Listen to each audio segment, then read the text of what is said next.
Now we are. Okay. I had no intro. Because I had So, you want Christ. This is the Israelite School of Universal Practical Knowledge. Start out at 1 West 125th Street, Harlem, New York. We are under commanding General Yohana. We've been teaching this truth since 1969 that the so-called blacks, Hispanics, and Native American Indians are in fact the true biblical Jews of the Bible, and that our oppressor is the devil that the Bible speaks of. You understand? Tonight, General Katham's going to be in the building. He's going to be here very shortly. Hey, can you have me that? Can you throw over that mouse up here, real quick?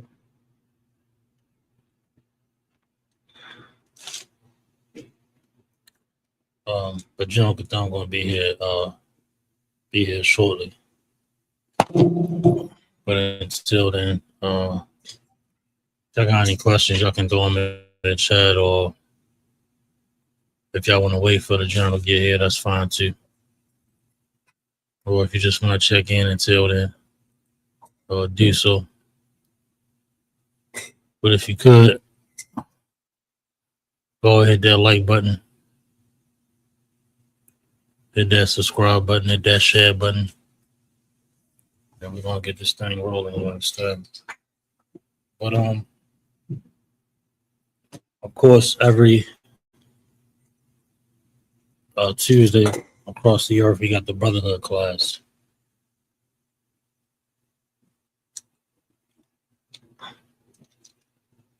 No, this is Wednesday. The law class. Breaking down the laws, what you should be doing, what you should not be doing. And while we on that, I want to bring this definition out real quick, though. And I want to go to Deuteronomy, the 28th chapter. Show you these curses that we under for disobeying the Lord. I want to go to one specific one that describes Israel to a T. You know, all of them do, but I want to point out a particular one here. Not bad with me 1 second, too.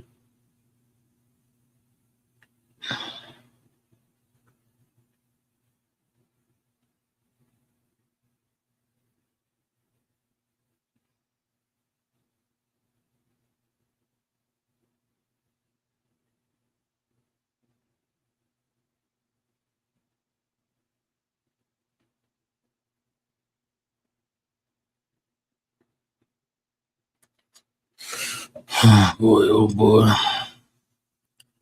Let me get the scripture too. I already got what I want, the definition.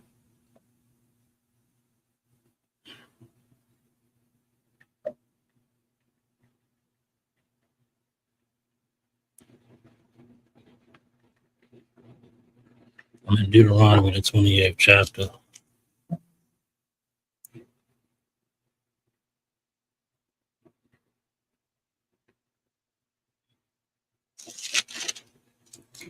Break down the specific, I think it's 48.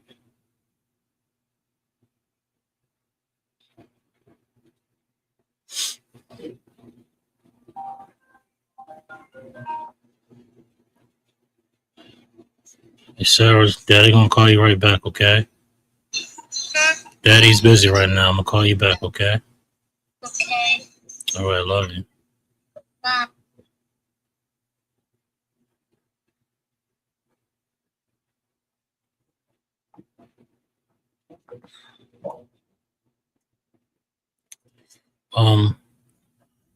Before the general gets here, I want to talk about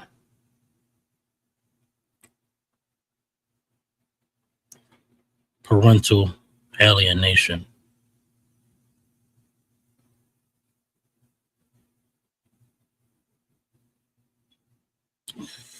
I'm at the psychologytoday.com, and it reads, I'm going to get this door real quick.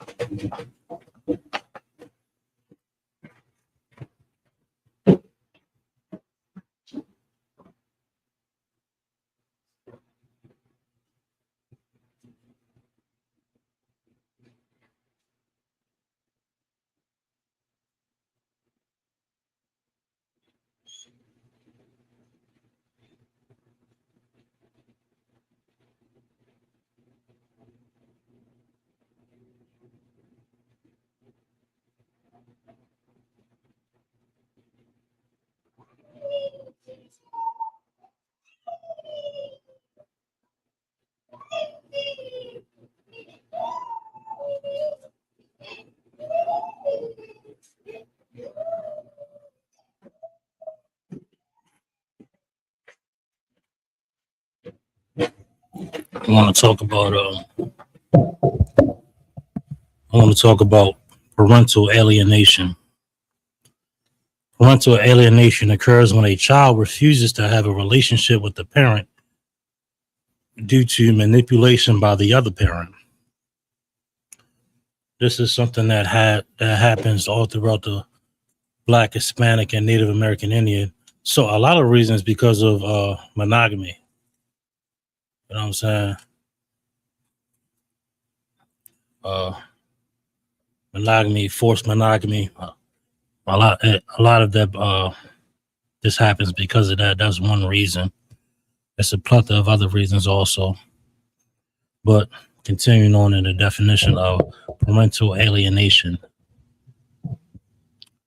When a child refuses to have a relationship with the parent due to manipulation by the other parent, such as the conveying of exaggerated or false information, meaning what rumors, lies, misinformation, just straight up lying to the child so the child can hate the other parent, whether it be the father or the mother. All right. Exaggerated or false information. The situation most often arises during a divorce or a custody battle, but it can also happen in intact families. What is parental alienation? The perpetrator of the parental alienation may leverage a variety of tactics. A father could tell a child that the child's mother hates him and never wants to speak to them, when in reality, the mother calls to speak to the child every day. A mother could convince her daughter to report or even believe the father physically abused her. Offenders may blame the other parent for the collapse of the marriage, punish the child for wanting to pursue a relationship with that parent, or move away, so that maintaining a relationship is extremely difficult. This is a form of abuse. And really that parent really thinks they're protecting the child, or when really they're protecting their ego or what have you. Hey, I'm going to send you this article real quick. I'll send you this article and I'll text this to you one time. 1 second.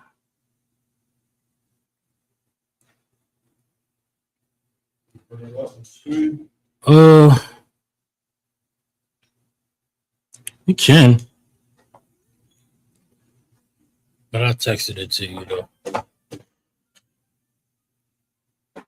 This is describing parental alienation and how it destroys the family and it destroys the child because the parents can't be cordial. And we given examples in the Bible of this is child abuse. You understand? And we in also Shalom, what's going on? We in Deuteronomy, the 28th chapter, by the way.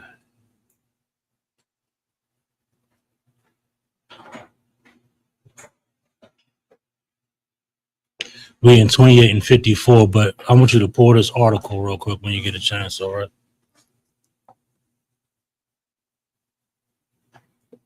And while you get that, can I get Deuteronomy 28 and 54, Baba Kasha, when you get a chance? And they're not gonna pull this so the chat can see. Just let me know when you got it, Gana. Mm-hmm.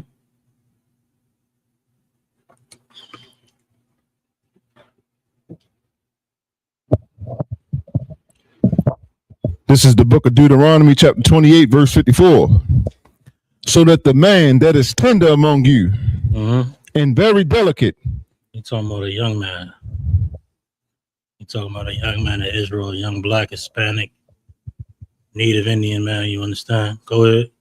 His eye shall be evil. What? His eye shall be evil toward his brother. Towards his who? Toward his brother. That's how we deal with each other. You understand? Before there's even any type of greeting, any type of cordial meeting, we on the automatic defense. Eyes is evil towards your brother, you understand? Go ahead. And toward the wife of his bosom. And toward the wife of his bosom.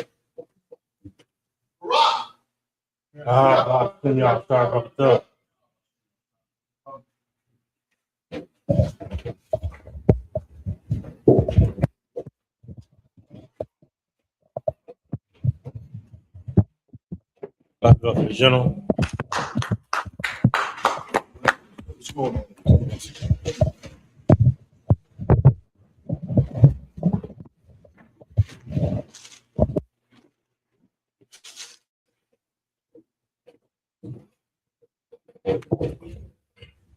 Hey, shalom, Yahweh Shem Katham, to the brothers online, shalom, Shema Ha'atah, Ba'ashem Yashai, to the sisters.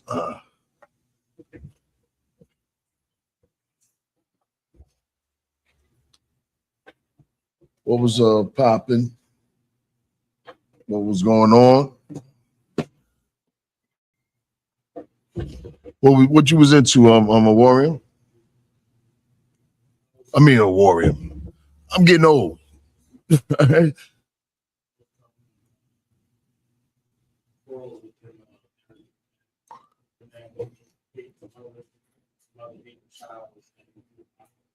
God.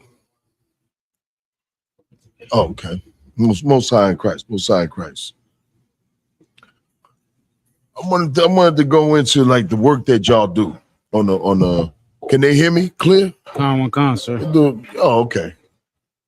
And when y'all speak or question, just pick up the mic so the people online can hear us. You know what I mean? Sir. But the hard work that brothers be doing out there in these streets, like a lot of times we don't realize on the history of the Israelites and the men and women that really put their life on the line. Like a lot of times we take things for granted. Hey, a Warrior or Saparia, find Elijah. Elijah when he went up against the priests of Baal. You know what I mean? Like that story is very important because a lot of times you out there battling, you don't realize all the demons, all the oppositions that you face all the time. You know what I mean? Like a lot of times when you go out there, everybody hates you. You know what I mean? And necessarily they hate what you're saying that comes out your mouth. And most of the prophets, they've always hated what came out the prophet's mouth, which is really, he's speaking about returning back to the Most High. Like we're in a society right now where everything is crazy. Like homosexuality, the LGBT, they highly respect it. Like if you do something to one of them, or if they say you did something to one of them, you're gonna get a hate crime. You understand? That's a federal crime. Like all of them are protected. You know what I mean? Y'all ain't find it yet? Oh yeah, it's in 1 Kings, the 18th chapter. I'm just trying to Okay. All you gotta do is just put in the priest of Baal. You know what I mean? Yeah, go ahead, brother. You move your mic down. Yeah, I was wondering why. Oh, yeah. The water. Making sure everybody hear me. Like we in a serious time. Like we in the time of the end. You know what I mean? A lot of times, man, you gotta be really hot for this truth. Brothers and sisters, man. You know what I mean? Like we gotta realize that, what we doing is like the biggest thing in the universe right now. At this point in particular time, what you're doing. Right. Like what we doing is carrying on the same fight that all the prophets was fighting. All the prophets have been fighting this fight. The only difference now is you're not being crucified.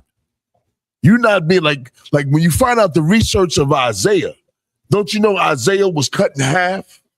Right. Like this is real, like what they suffered, like a lot of us we tripped out off a loss of job. Can you imagine being cut in half alive. They say the same thing with Paul. They said his death was being beheaded. And they said the only reason why he was beheaded so quickly, it was a quick death, is because he was a Roman citizen. But if you wasn't a Roman citizen, you was going to go through being crucified. Crucified, that means you up there on a so-called stake or cross. You up there for hours. And all of a sudden, your lungs start to collapse. Like they actually suffered for the truth. Right. And here it is today. You out there doing the same job, but the Lord ain't letting you be crucified. Like you don't know how important it is to raise up God's nation. Like you ain't raising up the Republican Party. You ain't, you know what I mean? You ain't raising up the Black Panther Party. You ain't doing none of that. You working for the Most High and you raising up the Lord's lost sheep of the house of Israel. Like that's a hard job. That job is worth the biggest reward because it's the hardest job. Like going to camp, like y'all do it regularly.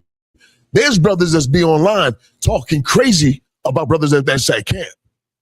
They never had to experience face-to-face threats, the cops, somebody throwing something at you, all the backlash, and here it is, and you really trying to help your people.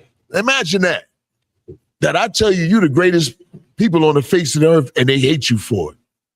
And they hate you because white people ain't included. They hate you for it because they've been taught that the Bible is a white man's Bible. Like we got to straighten up, like your job is straighten out all the lies that we've been living for what? Since we came into America. 400 years. That's what you fight. You fighting 400 years of lies. Like that's how important your job is when you out there. For a sister, her job is to raise these kids up. Right. It's hard to raise a kid up in a wicked society to be righteous. Like when the scriptures say that Christ was born in sin, what it's saying is Christ was born in an environment where everybody was sinning. Right. Ain't that our life?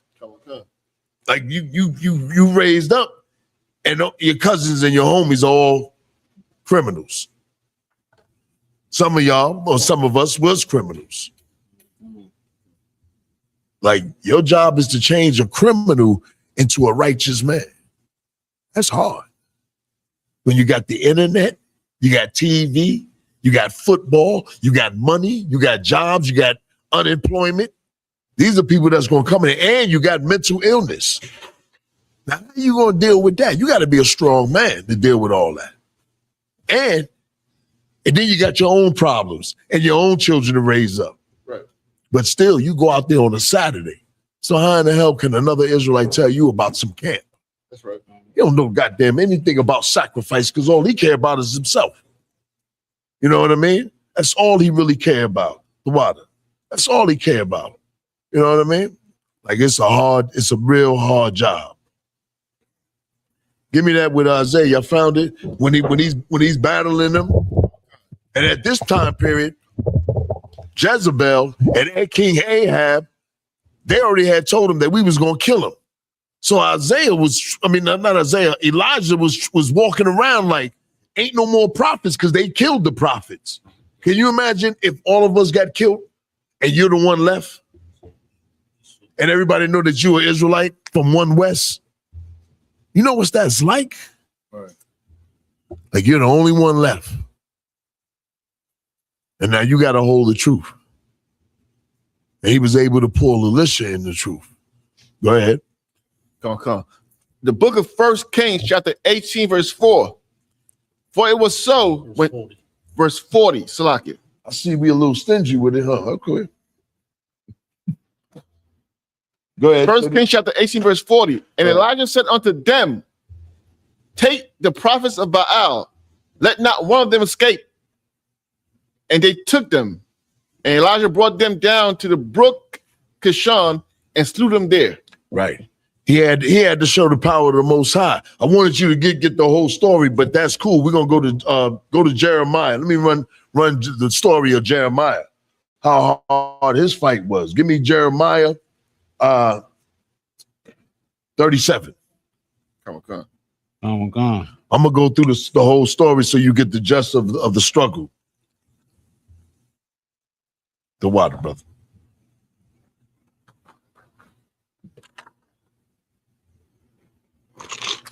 When you get it, you know. Slight. So you just want 37-1? We're gonna run it down. Come, sir. Give you the whole story. Come, sir. Jeremiah chapter 37, verse 1. And King Zedekiah, the son of Josiah, reigned instead of Coniah, the son of Jehoiakim, whom Nebuchadnezzar, king of Babylon, made king in the land of Judah. Right. This is the time where the Babylonians was telling Judah, we coming to invade you. So this is what's going on. They're about to be invaded. So now the king is wondering, yo, what should we do? Should we go? This is like in the air. It's in the air. But he's gonna run down the story. Go ahead, read on. It's a long story, so just bear with us. Verse 2. But neither he nor his servants nor the people of the land did hearken unto the word of the Lord, which he spake by the prophet Jeremiah. Verse 3. And that is that Zedek. Who's how you pronounce his name? Zedekiah. I don't want guns. Like you, sir. No sweat. And Zedekiah, the king of Jehoiakim, the son of Shemaiah, and Zephaniah, the son of Messiah, the prophet, the priest to the prophet Jeremiah, saying, pray now unto the Lord our God for us. Verse 4. Now Jeremiah came in and went out among the people, for they had not put him into prison. Verse 5. So he facing prison. That's why they saying that. They thinking about putting him in prison. Read on. Sir. Then Pharaoh's army was come forth out of Egypt, and when the Chaldeans that seized Jerusalem heard tidings of them, they departed from Jerusalem. Right. So Egypt, their army came out. So Judah, they felt a little safe. But that ain't what the Lord wanted. We was wicked. Read on. Verse 6. Then came the word of the Lord unto the prophet Jeremiah, saying, verse 7. Thus saith the Lord, the God of Israel, thus shall ye say to the king of Judah, that sent you unto me to inquire of me. Right. So the king sent Jeremiah to what? Talk to the Most High. Okay. Find out what I should do. He's troubled. That's just like black people when we get in trouble. Now we want to talk to the Lord. Before then, we didn't want to talk to the Lord. We wanted to do our own thing. Well, this king was in the same position. He thought he was safe because the Egyptian army came out to save Judah. Go ahead. Behold, Pharaoh's army, which is come forth to help you, shall return to Egypt into their own land. Verse 8. And the Chaldeans shall come again and fight against this city and take it and burn it with fire. Jeremiah is dropping it down to the king. He said, yo, man, the Lord saying they're going to come. The Egyptian army going to leave and they're going to come and they're going to burn our city. A king don't want to hear that. Right. According to the scriptures, we like to hear smooth words. Okay. You know what I mean? Just like they pump you up in the sports arena. Yo, we're going to win. They in our hometown. We're going to win. Well, he was trying to pump himself up. Go ahead. Verse 9. Thus saith the Lord, deceive not yourselves, saying, the Chaldeans shall surely depart from us, for they shall not depart. Verse 10. For though ye had smitten the whole army of the Chaldeans that fight against you, and there remained but wounded men among them. Right. He's saying, yeah, you smitten a few of them. You only wounded them. You know what I mean? But they going to come back. You know what I mean? And that's what Jeremiah is telling this king. He was like, yeah, you did that, but he's getting it from the Lord. Okay. Read on. Everything we say out there on them corners is from the Lord. It ain't our own words. I don't teach my own words. I teach what General Yohanan teaches me. He teaches the word of the Most High. We teach the word of the Most High. Read on. Sir. Yet should they rise up, every man in his tent, and burn the city with fire. Verse 11. And it came to pass that when the army of the Chaldeans were broken up from Jerusalem for fear of Pharaoh's army, verse 12, then Jeremiah went forth out of Jerusalem to go into the land of Benjamin, to separate himself thence in the midst of the people. Verse 13, and when he was in the gate of Benjamin, a captain of the ward was there, whose name was Arijah, the son of Shelemiah, the son of Hananiah, and he took Jeremiah the prophet, saying, thou fallest away from the Chaldeans. Right. Verse, Keep going. Con. Verse 14, then said Jeremiah, it is false, I fall not away from the Chaldeans, but he hearkened not unto him. So Arijah took Jeremiah and brought him to the princes. Verse 15, wherefore the princes were wroth with Jeremiah. Right. And let me tell you something and learn this. The princes, who are the princes today? Who would be your princes today? Let somebody else, and then I'm gonna let you. About who would be the princes of today? Like when you start out there teaching, it's important to know this. So the people will know who are the princes today. We still have princes today. They ain't the princes of the Lord, but who are they today? Go ahead. I know you had Jay. Go ahead. Like, is that would it be like the Come on with it. mayors, the government officials? The governors, the mayors, who else? Your black celebrities. Oh, concept. Jay-Z. Your football players. Michael Jordan. Like that's who they are today. We don't, and listen, and they don't like you, and they don't like what you saying at Lexington Market. And they know of you. A lot of celebrities know of UPK. A lot of them. I know you done heard of, what's my man, Joe Budden? What did he say? Yo, them niggas is crazy. Ain't nobody like us. IUIC ain't like us. Can you imagine if Jay-Z see us having a white man bow down and kiss our boots? Right. Don't nobody kiss IUIC boots. Don't nobody kiss AOC boots. Nobody kissing GOCC boots. And any other, ain't nobody kissing their boots but us.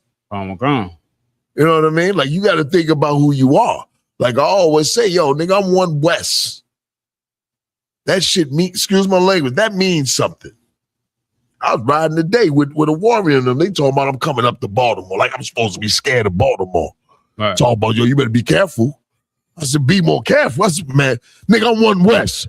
They started ducking. Nah, I'm joking. I'm joking. But I am one West. And I stand on that. And people online, I got a name, believe it or not, I got a name on Facebook a little bit. Just a little bit. And this is what they say. Yo, you about one West. You about the UPK. That's all I know. That's what I've been taught. I don't know any other group. Like the people online and on social media, they got so many false dudes out there. It's crazy. I didn't have to worry about that. Right. The minute I stepped in the Bennett Road Library off of Minnesota Road and Bennett Road in DC, I sat in that first class coming back. I wasn't in the truth before, but I had got knowledge of the truth, and I don't like to say I was in the truth back then. I was just some brother in the world, still smoking weed, doing some crazy stuff when I was 21. But when I came in Bennett Road Library, and I was about 38 years old, I made it my business because I had been praying to the Lord that if I ever got a chance, I'm gonna get down with him. And I've been since the UPK since 2003. So I've been holding on ever since. Ever since I've been holding on. I didn't have to worry about social media. We wasn't on social media. In fact, UPK was damn near the last on YouTube. We was damn near the last group on YouTube. We was on Daily Motion. If you ever look at some of the videos on Daily Motion, you'll see us with white and black camouflage. Now you got all these other groups popping up, and there's a scripture in the New Testament where it says, like it will, like during the time, I'm paraphrasing, it will eventually show them that are approved. Go on. All them dudes got something wrong with them. Everybody that out of the name. A lot of them dudes compromise and say Israel is in Africa. It ain't in Africa. They start talking about a tectonic plate. That ain't in the scriptures. The Lord showed Abraham, he showed Moses, he showed Jacob, he showed Joshua, what's our land? He named it from the rivers. You notice he used the rivers to tell you anything inside that river was our land, which is the same rivers that he gave dominion to Adam. Because we are the heir of Adam, which is the heir of the the whole earth. Like if Israel is his firstborn, then that means if this is God's earth, we're his heir. Gone. You know what I mean? Like, and that's why it says, ye are gods. We're rulers we're supposed to be the rulers, but we messed that up. Excuse my language. Now, your job is to turn the people back to get our seat. And that's your job out there every time you go out. Your job ain't to chase, the box. It ain't about that. Your job ain't about you being, all this bigging up yourself. It ain't about you. It ain't about none of us. It's about us serving the Lord, building this nation. Once you put that first, and I've seen Baltimore, a lot of you brothers, y'all been doing it. A lot of y'all been doing it. A lot of brothers in the UPK been doing it. Like the schools that I'm definitely over, I'm saying all the schools. Florida is just like y'all. Some camp going brothers. They go to camp. They fight to go to camp. I get all the reports. I recently heard how you fought to go to camp. That's my job.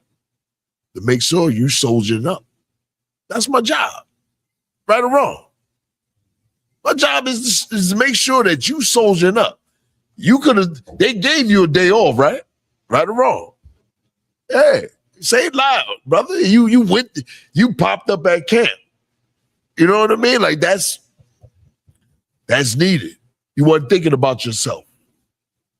He was thinking about the work. Every last one of y'all soldiers. You think I don't get reports on you and you? I'm checking it. That's my job. Commander Johnny Hunter made it my job. Right. Straight up. Yo, we just need to get more men. And we keep doing what you're doing, the Lord gonna bless us. You know what I mean? Gone. Like we got to plant, we got to water, and the Lord will give us the increase. Bottom line. This is real. This is what it is. You know what I mean? Like one day, I'm hoping to have all these seats filled up. That's my goal. That's why I'm up here. My goal is to get all these seats filled up, to give you all them damn problems. I can see you now trying to straighten problems out. That's what I want. You're going to have to do it. The Lord chose you to do it. You came in here, took that oath, and the Lord going to give you all those problems to fix his nation. That is the work. Same thing with a sister. A sister going to have to tell a sister, yo, listen, keep your mouth shut. Stop all that gossiping. Yo, you got a beef with another sister? Every sister should be telling the sister, go talk to her. The next time you come to me with that BS, I'm going to bring you to counsel. Because I'm not trying to hear it. She'll be better off distance herself away, taking that sister to counsel so that get straightened out. It's about fixing problems in here.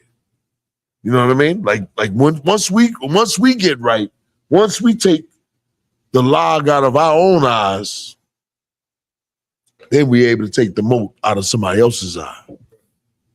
It's the whole purpose. That's why we're here, because we love our people. But that ain't enough. You got to fix your people. Loving your people is fixing your people. I can say I love black people all the time. All right. Go ahead. I got a question. Oh man, you can ready to cut me off. Go ahead. No, I got a question in verse 13, where it says, "And he took Jeremiah the prophet, saying, Thou fallest away to the Chaldeans." Is he saying you're selling out? Right. He's saying he fell to their side. Okay. That's what he's saying. He's saying, you know what I mean? And that's what people do. And we call them what? Sellouts. You know what I mean? But they saying fall to their side. Which Jeremiah, he was down with the Lord, just like we down with the Lord. We don't do no selling out. Ain't nobody paying us. Like, they don't even understand a 50C3. You know what I mean? They don't, like, you gonna hear dudes saying that, and they don't even understand what that license is. It's on a whole different level, and it ain't on a high level. It's really just basic. Meaning, if we sell something, right, we don't get taxed for it. You know what I mean? Like, normally, if you selling something, you got to pay taxes on it, on what come in. And a lot of people don't even understand it. We get a food program. The people, I'm gonna get you the food program, right? And this is what I like about Baltimore, which one of the things you started.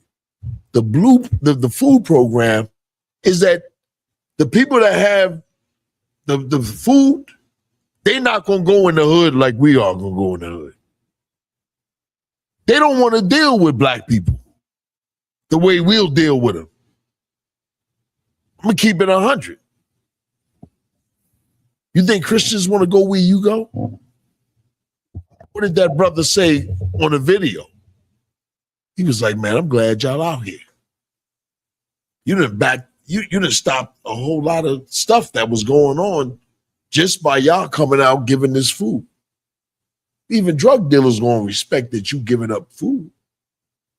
You got to be a low-life bastard to want to do somebody that's trying to do something for the elderly or a sister that got kids." Go ahead. Now, I was just gonna say, sir, on that point, you know how they say, "Oh, we have a 501c3. That means we're getting paid by the government." Right. As you know, I went looking for the money, and they said no. So Exactly. What we getting? Yeah, they ain't giving the ISUPK no money. It's hard, boy. And really, the people that's saying that to us ain't even militant like us. Mm-hmm. You know what I mean? Like, they ain't really, you know what I'm saying? Like, they ain't, like, when you start to, you know, the reason why I mess with social media is to see how black people think, because they the same ones that come up against us at camp. Social media make them say what they want to say and make them feel like they being heard. You know what I mean? Like, somebody say something, you post something, then somebody be against it. It's the same argument at camp. So how do I gonna deal with it?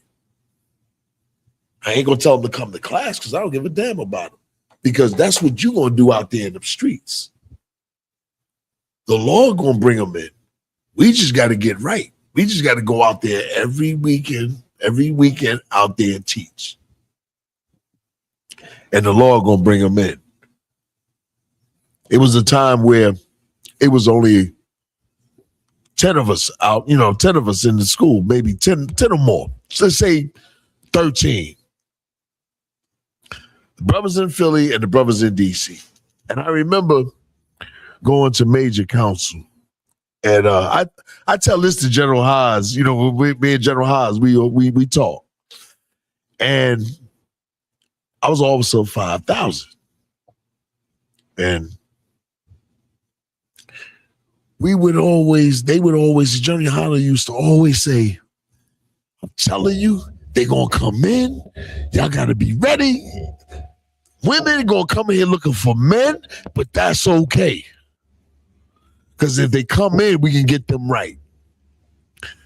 And I would look at them and be, sitting the way y'all looking at me. I'd be like, okay, yeah, okay. But that wasn't my mind. I was just doing it because I want to get this knowledge. I want to go out there and speak this knowledge. All of a sudden, man, it's 2026, and I get to know Ganayala. I get to know Karala Cup. I get to know Sapari. I get to know a warrior. I get to know Mutazabah and many more brothers. He had been saying that to us, and me and Mashak and a few of us, we always talk about that. Because we used to go up to Philly. And here it is, we got brothers in England. We got a brother in Alaska. We got a brother in Honduras. We got a brother in Dominican Republic. A brother in Haiti. We got a school in the Dominican Republic, a physical building. It wasn't that I didn't have faith. I was just too busy with the work. And I remember going to the Passover. And it had to been like, this is up in New York, up in Harlem. And me and General Haas was talking. And we looked up, we was filling up the upstairs. I remember my second Passover was at a library in DC, and it might have been maybe 9 brothers and a sister.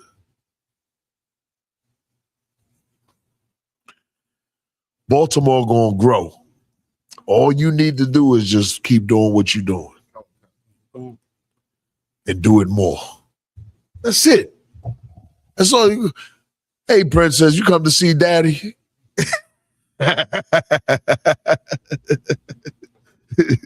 She see daddy ain't smile. He smiled.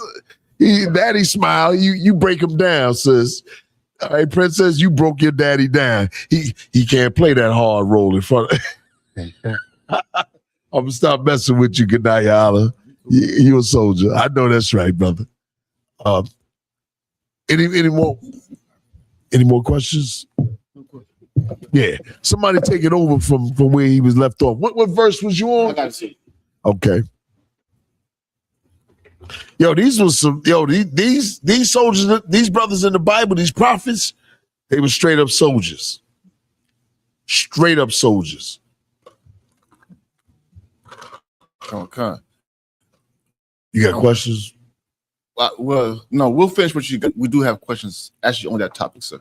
Okay, come on with it. But you want the questions or you want if it's on that topic, then no problem. Come on, sir. The question we had was on the Salakia. But tell Corral to come where you at, because I'll have him read. Yeah, Corral. We had Jeremiah chapter 37, verse 15. Okay. Y'all hold that. We're gonna continue this story. If you don't mind, I like to go into the stories of the Bible. That way the people online will start to learn the Bible, the history of the Bible, the brothers and the sisters in the Bible. Come on. Well, our ancestors. I'm not like Kemet, where they pray to dead Africans. I honor the ancestors of the Bible. The question is on Matthew chapter 7, verse 16, sir. Okay, go ahead.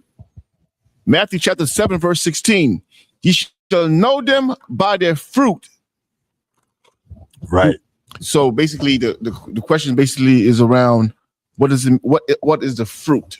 I'm gonna say this like this. You got a lot of haters, and a lot of the haters are they like to lie and project the image about the UPK. You should know them by their fruit. a lot of groups and a lot of different groups, far as Pan-Africanism. I classify them with Kemet, all that. Hebrew Israelites, Muslims, you'll know them by their fruits. When you start looking online, you start to see that they doing all kind of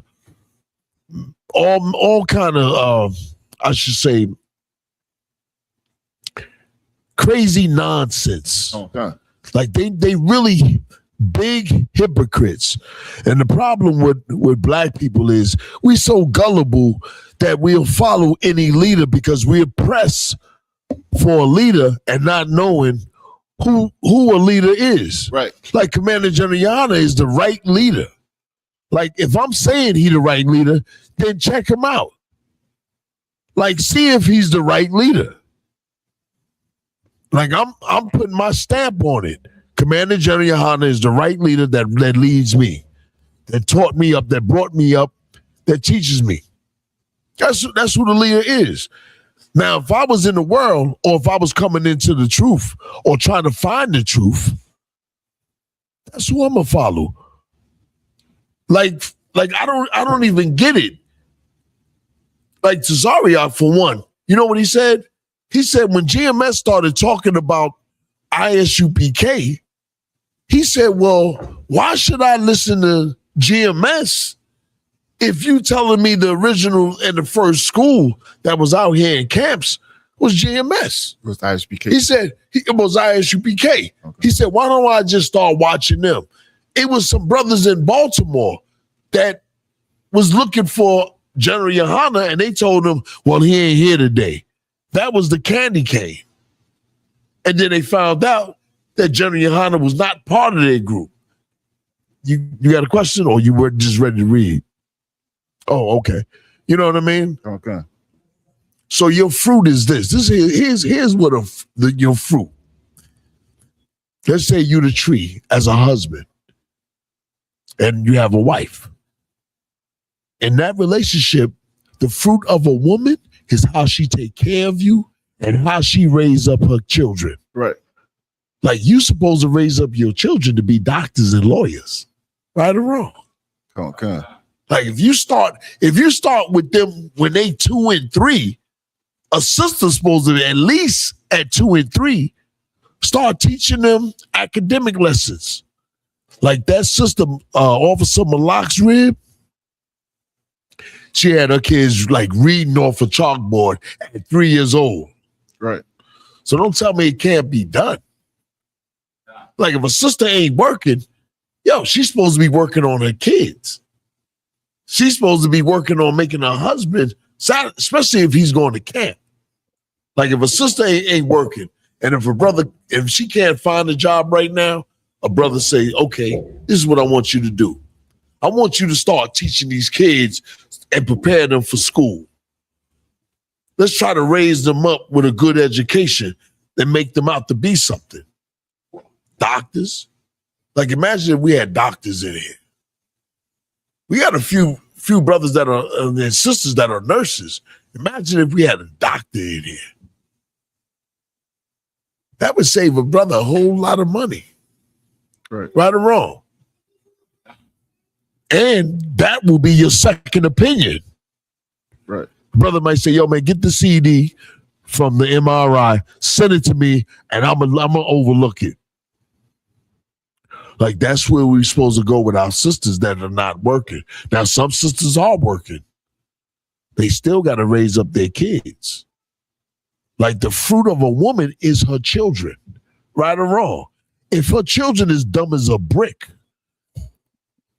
then she's a dumb as a brick. Right. I'm being brutally honest. I'm not going to sugarcoat nothing. Like if she home, she's supposed to be raising up geniuses. Right. Right or wrong. Baby, you ain't working, no problem. We got these kids. Yo, within a couple of months, I want to see them being able to do at least addition and reading words, knowing their alphabets. That's where you got to go. If she could put them head of the game by the time they reach school Imagine if you got a 15-year-old kid that get a scholarship for college at 15, and you ain't got to pay for it. Right. We can't even fathom that. But let me say this: we are the salt of the earth. It's in us. It's totally in us. What's a brother's fruit of his works? I'm gonna ask the brothers. Not you? I'm gonna start off with the. Go ahead. So like, is it the? And before I reply, most of your answers are correct, but I'm building, so it'll be correct. Don't think it ain't correct, but I'm building. Go ahead. So like, is it the like the officers that have lesser rank than you? That's all. I mean, that's under you, like the 50s. That's the fruit of your labor. That's it.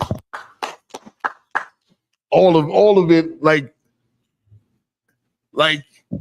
Captain Sapar and Captain Warrior, their job is to make sure that you know everything that they've been taught and that you walk in a certain path. That's the fruit of your labor. You know what I mean? Like, imagine if you raise up another brother under you and you see him doing, like when I first saw you at the Passover, you ain't seen me, but I'm up on the podium and I say, yo, that's that brother in Baltimore. He ain't number 50. What the hell is he doing up there? You remember that? Do you remember that at a Passover, you was a 50 and you was up in front of the podium. And I think you either was holding the Torah. Comic-Con. Hey. Stuff like that. What's going on, Art? What's going on? Shalom, brother. All right. You know what I mean? But that's the fruit of your labor. That's the whole purpose. Let me give it to you on the wicked side. Out in the world, out in the streets, what do the brothers do? He schooled a young brother and teach him how to cut dope, cook up coke, how much to sell, what to look out for. Watch these dope fiends or crackheads. Watch for the stick-up kids. Right or wrong, they teach you all that. Right or wrong, that's what they teach you. Do this, do that. Same thing with a coach.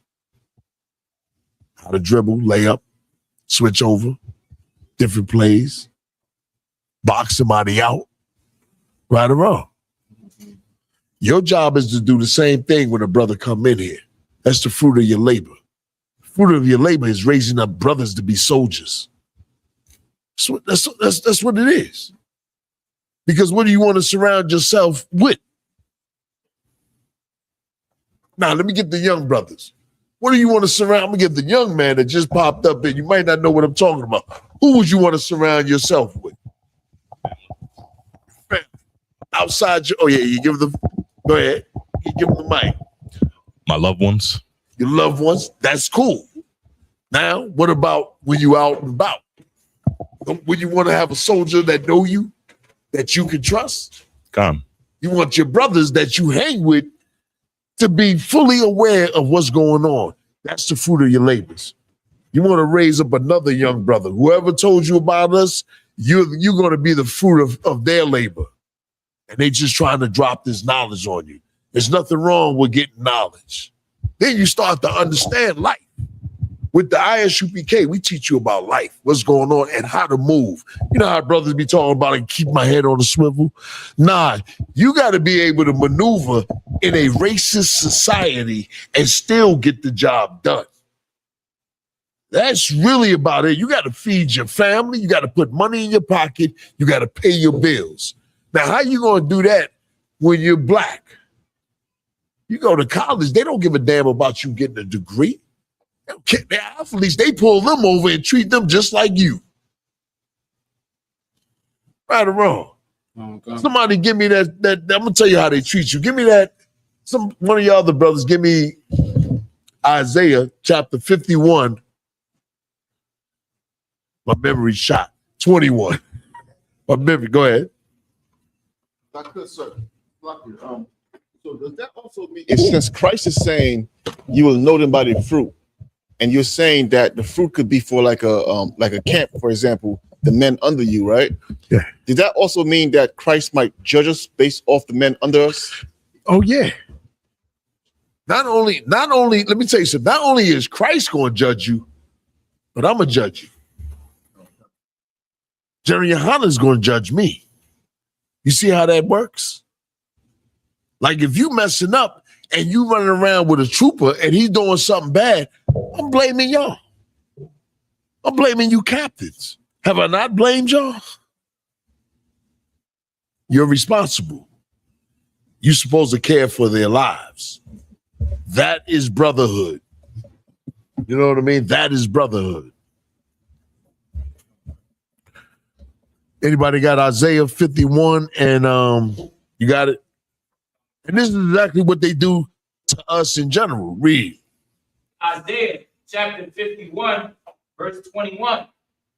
Therefore, hear now this, thou afflicted. We're the people that have been afflicted, right or wrong, thrown in jail.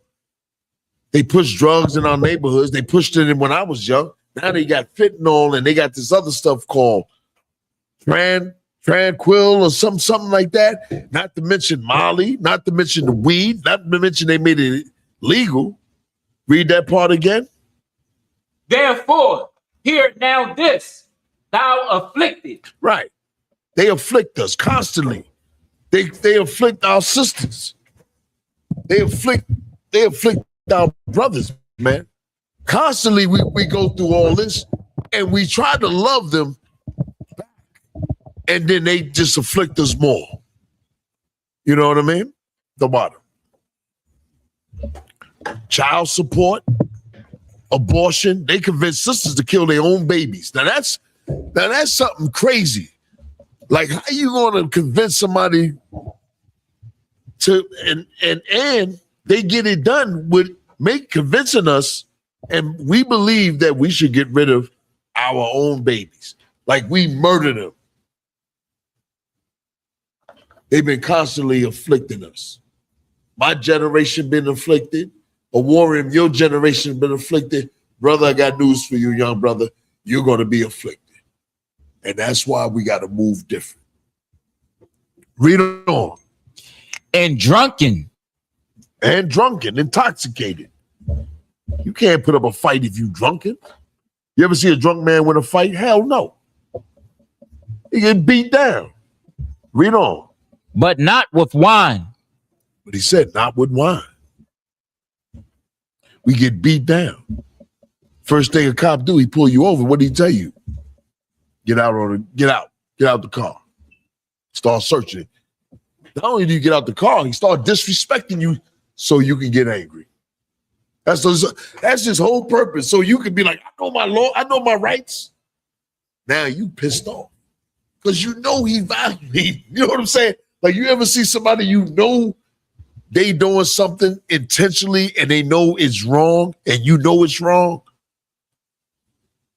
Can you imagine constantly having to go through that in life? So I get it when brothers snap. I get it. So I got to be wise. Yeah, what is it, officer? I see sisters snapping. Hey, well, I don't even ask him. I say, what's the problem, officer? All right. Oh, you ran a red light. Oh, okay. I thought it was yellow, but all right. I'm not tripping. I'm tripping after the bill come, but I'm not tripping right then and there because I know what he want me to do. Like, white people want you to go off. Why do you think white people call you nigga in public? What is the average? I'm always gonna call you a young brother. I'm gonna always call you. Hey, what's your name, Tuat? What's your name? Mayaka Olive. You got a lot of answering to do in this class today. All right, so enjoy. I'm messing with you, but normally, let's face it. When a white person call you nigga, what do he really want you to do? Let's keep it 100. Come on with it. Give him the mic. Snap. That's you never give him that. You start laughing, you call me a nigga. Okay, I'm a nigga. All right. Cool. I guess that makes you feel good. I ain't gonna knock your teeth out. I'm gonna show you more mercy than you can show. You know what I mean? Like, yo, you always and what do black people call it? Crashing out. And how does that shit, excuse my language, how does that end up for the person that's crashing out? Now you get locked up and now you gotta crash out in prison. Where they gonna just let him crash out, put him in a box, let him out again, and you can keep crashing out, and the system don't even care. Because all they gonna do is keep tacking on time, which is what they want. That's how he afflict us. He get rid of you and fire you on a job, knowing that you got mouths to feed. He constantly afflicting us from all angles. That's why in the UPK we're gonna teach you how to motivate. How to maneuver. You got brotherhood to help you. You looking for a job? You be surprised. It might come from another brother. I done put a few brothers on gigs. General Sharman put a few brothers on gigs. We're gonna make sure that you eat if you're willing to go out here and do it. You know what I mean? So we fight against him trying to afflict us all the time. That's why we tell sisters, man, don't get down with Esau putting them on child support. Because all you doing is making matters worse. And the brother gonna roll out. He's not gonna see his kids because he's gonna be pissed with you. It's best to come in here, talk to us, and see what kind of deal we can work out where he'll support his children. The best system.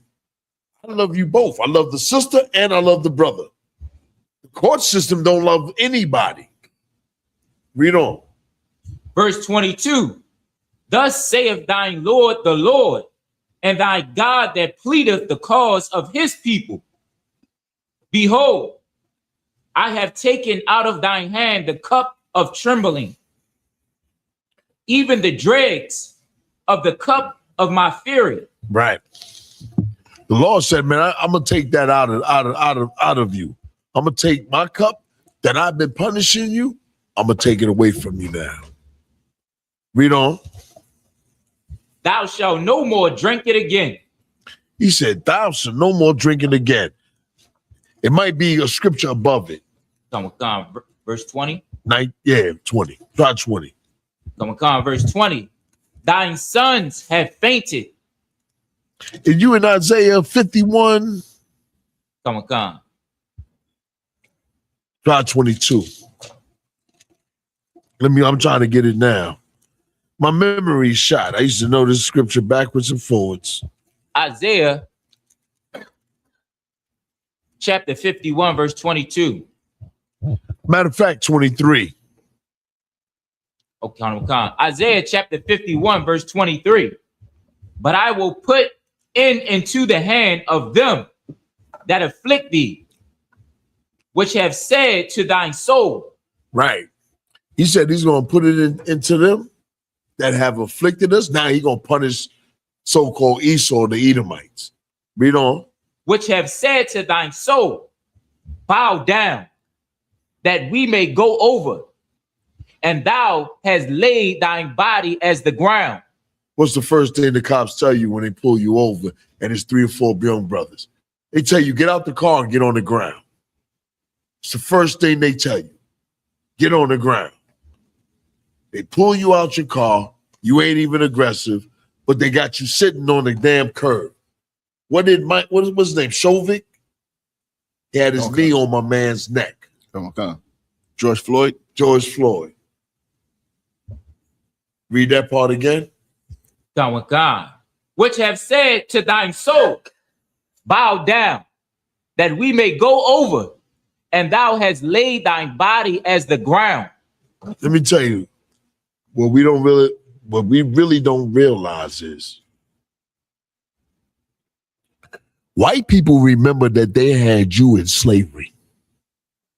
They missed that. this generation wanted, it was like, damn, you ever see black people saying, man, I miss those good old days. Man, I wish I was around in them good old days. You ever hear black people say it? Right. Those were some good old days. Well, Trump is saying the same thing. He's just saying, make America great. Right. By him saying that, he's saying the same thing. I miss putting y'all in slavery. I miss murdering the Native American Indians, the Latinos. I miss those days when we were great. When they were great is when they had us in slavery. They had free labor. That's something great. That's something great. Imagine if you got 50 employees and you ain't got to pay them a damn thing but some hand-me-downs. Imagine if you house them, go to the thrift store, give them clothes, whether they dry rotted or what, and then feed them slop. Cost, what they call it, cost efficient? Okay. That was cost efficient. We ain't need no health care. No problem. We'll just make another baby if he die and get old. We'll just have them make another baby. We don't realize, black people don't realize what what Trump is saying, make America great, really means.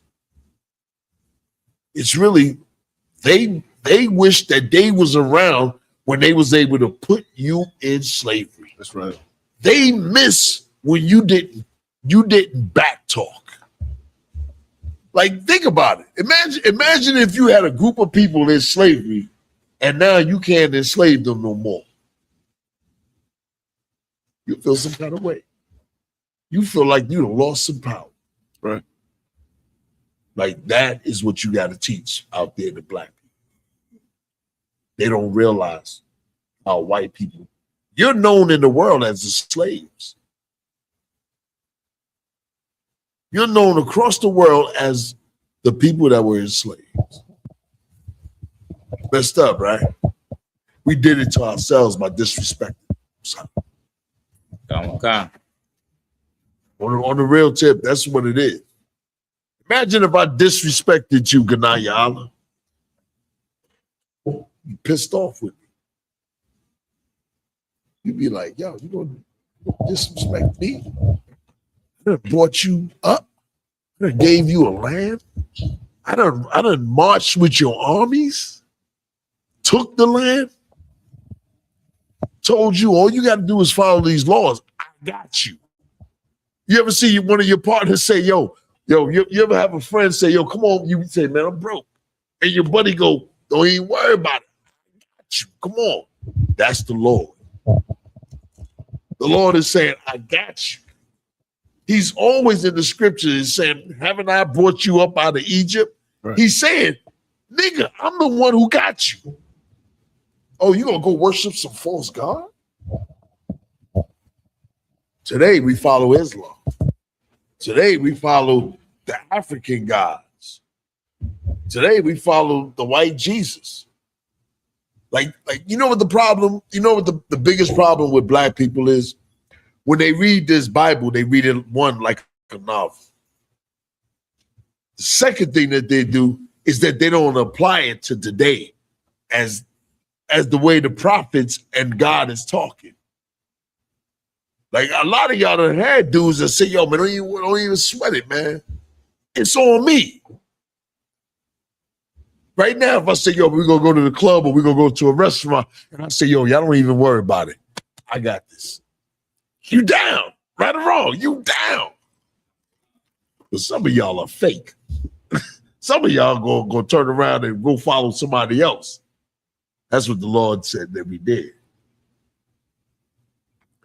But brothers in here, we know when somebody say, I got you, like you said, cut on cut. You know what I mean? Cut on, like if you say, yo, General, I know you got me. Because you're the fruit of somebody's labor. UPK, One West. One West is everything. You know what I mean? Like, I don't stunt from it.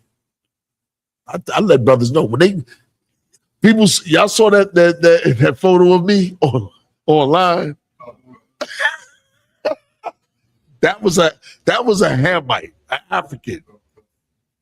He got pissed off because I showed a video when Jerry Yohana and the rest of us was up in Times Square, and the Nigerian bowed down in front of it. But I had been getting on him about it a long time. That was the kicker. That right there was the kicker. But he done made pictures of all of y'all. And brothers D called me and said, yo, man, I was pissed off. I said, well, you worry about that. I don't care. You know why? You know what's most important? That Baltimore Philly seats up. Right. And all he gonna do is just, if he keep posting it, people gonna want to know who the hell, what's going on, who I am, and that I'm UPK. UPK get this exposure. I'm cool with that. I know how to cut him. I've been in his brain just by posting what Hamites do. I don't have to trip. You know what I trip on? When you call me with a problem and I give you counsel and you don't follow it. That's what I trip on. I'll be like, damn. In my mind, I'd be like this to y'all. Damn, this nigga won't listen to shit. But I don't tell you that. You know what I mean? I don't tell you that. But I trip on the things that you do, trying to fix y'all. That's what's real. Social media is just something like HBO to me. Try to post all y'all stuff. Right or wrong. That's what I do. Get them numbers up. Trying to get numbers up. I don't care about nothing about this Hamite. But if I can use him, I'm going to do so. You know what I mean? I know y'all done saw it. Surprised none of y'all called me. You ain't called me, Pecan? You probably asked another brother, don't kiss that brother's boot. That Hamite boot. And the Hamite ain't even in Kemet. He don't even follow Kemet. You know what I mean? So I don't trip on that, man. Got more questions when you're ready, sir. Okay, come on with it. All right, next question. Oh, no, go ahead, brother. You had one. Like I was just continuing what you were talking about. Like he was acting like he was with us a couple months ago. Yeah. 3 months before that, he was acting like he was with IUI. He was acting like he was Black Panther. Yeah. He know I know. Let me tell you something. I'm gonna go back to your warrior, but he had on a profile picture. He funny. He had of a raccoon with ISUPK on it. So he didn't change it. Now he changed to somebody else. I'm like, and I told him, I said, okay, Frank Fidel, you know what I mean? Go ahead. We'll get back to the questions. But that's just to clear it up for the people online, which I don't really care about what he posted for the brothers and sisters. I care about y'all that's online. Come on. In the book of Exodus, chapter 21, verse 10, it says, if he take him another wife, her food, her remnant, and her duty of marriage shall not diminish. So the question is basically, what if your husband takes another wife, and now, because he takes another wife, now you're about to lose your home? That brother is off. And if he's in our school, he's supposed to contact his camp leader. You know what I mean? It could be something, like a lot of times, he's off, but the sister can cause him, so I'm not going to jump on the brother. Sometimes a sister can do certain things where a brother say, I keep telling you this, and she doesn't listen. So I don't jump the gun, because sisters will say one thing, and then when you start digging into it, you be like, sister, well, why are you doing this? He told you this, that, and the other. Because sisters, they'll get in their emotions. They'll tell you her side of the version. Believe me. Sisters do that. Young brother, women will do that. Right. That's all I'm gonna just tell y'all. Women will do that. Come to find out, I talked to the brother. And he damn near completely honest, and he know why he did it. It usually be legitimate. I'm gonna just tell you, certain brothers it be legitimate. Every blue moon, you find a brother that's doing something because he's so pissed. Most of the time, a sister is hard-headed, and she want to do things on her own. Sometimes the sister, before that happened, automatically she's supposed to call a counselor. Automatically. That way we can hear it on both sides and fix it.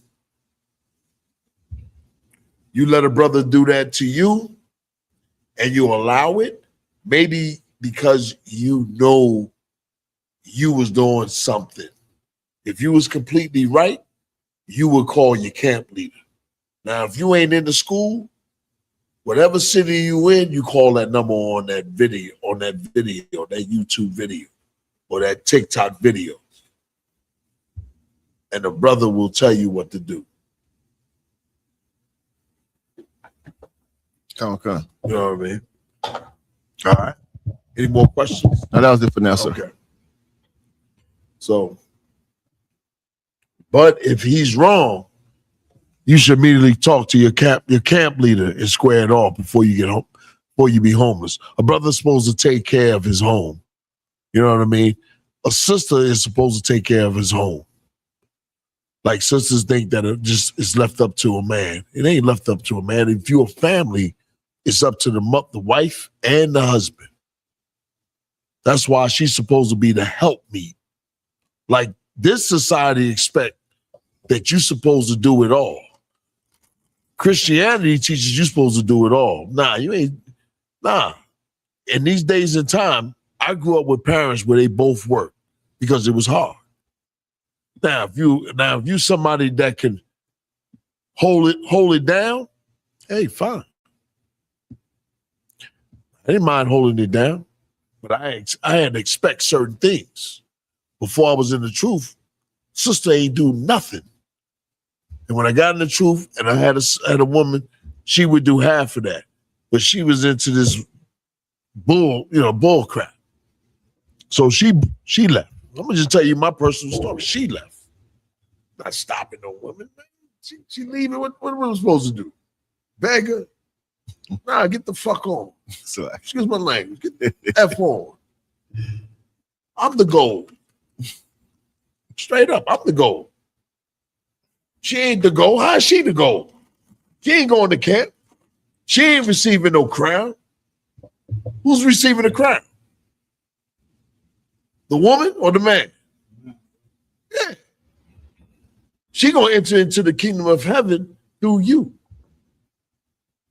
Society teaches you something the complete opposite. The Lord says something totally different.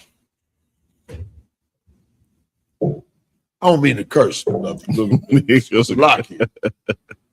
All right. Let's continue with the Jeremiah, because he was a soldier. Right.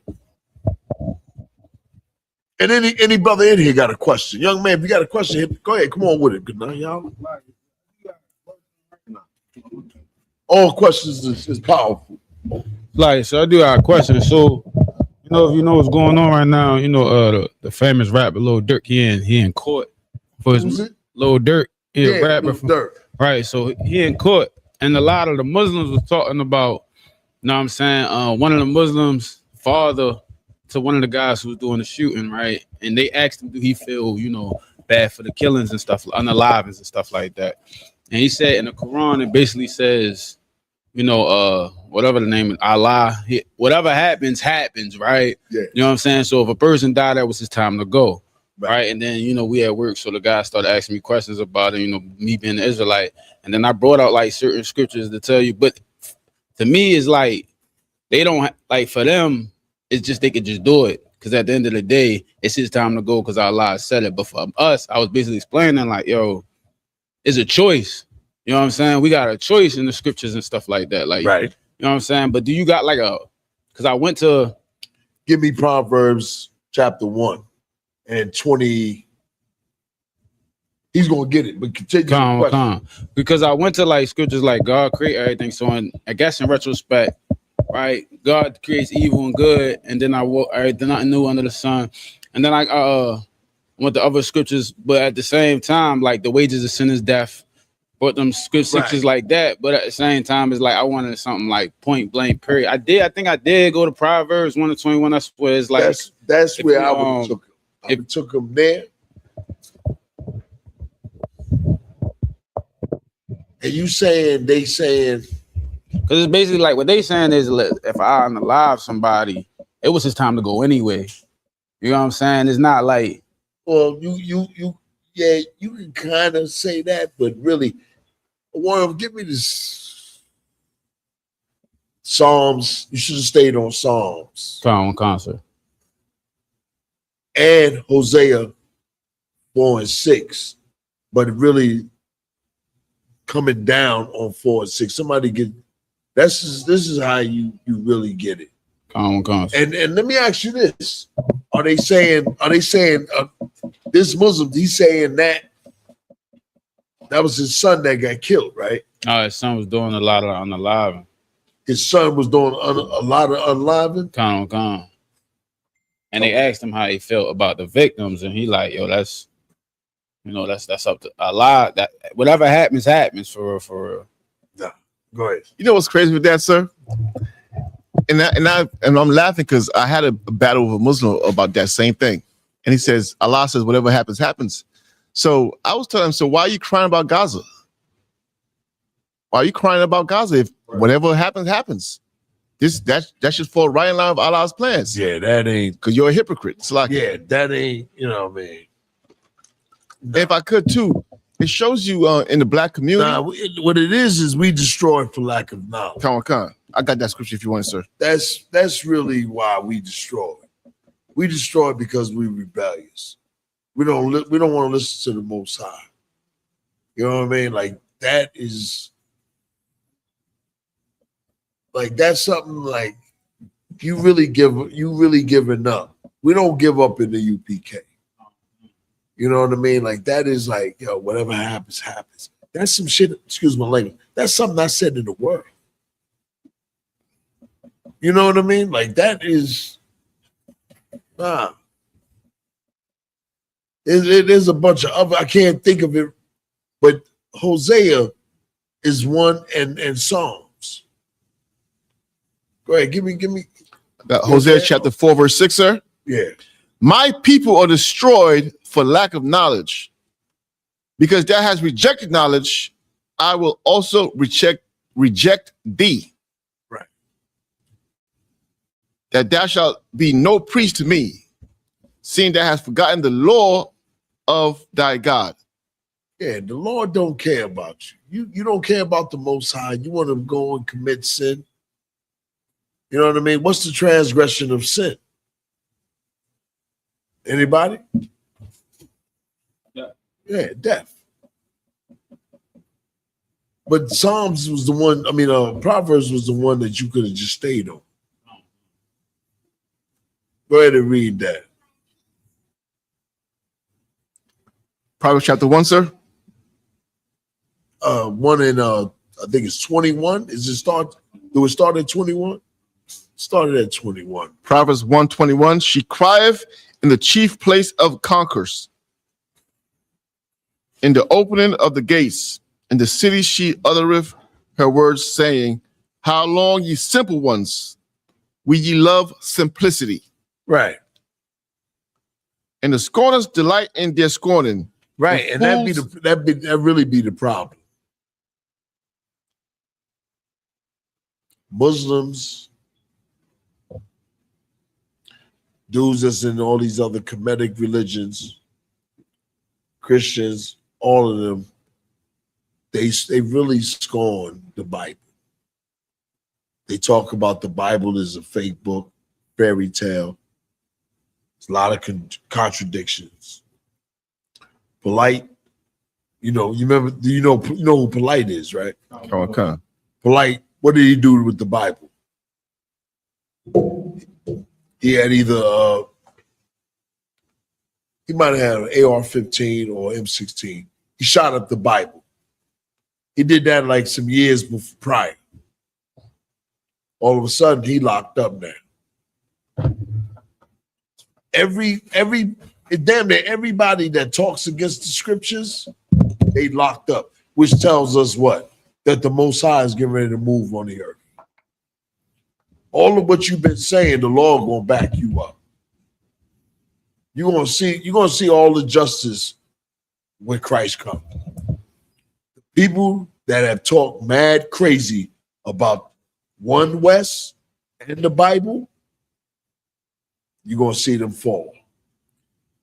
When Christ come, imagine if everybody that said, you ever see that part in Paid in Full when my man said, anybody that owed me money, anybody that looked at me wrong.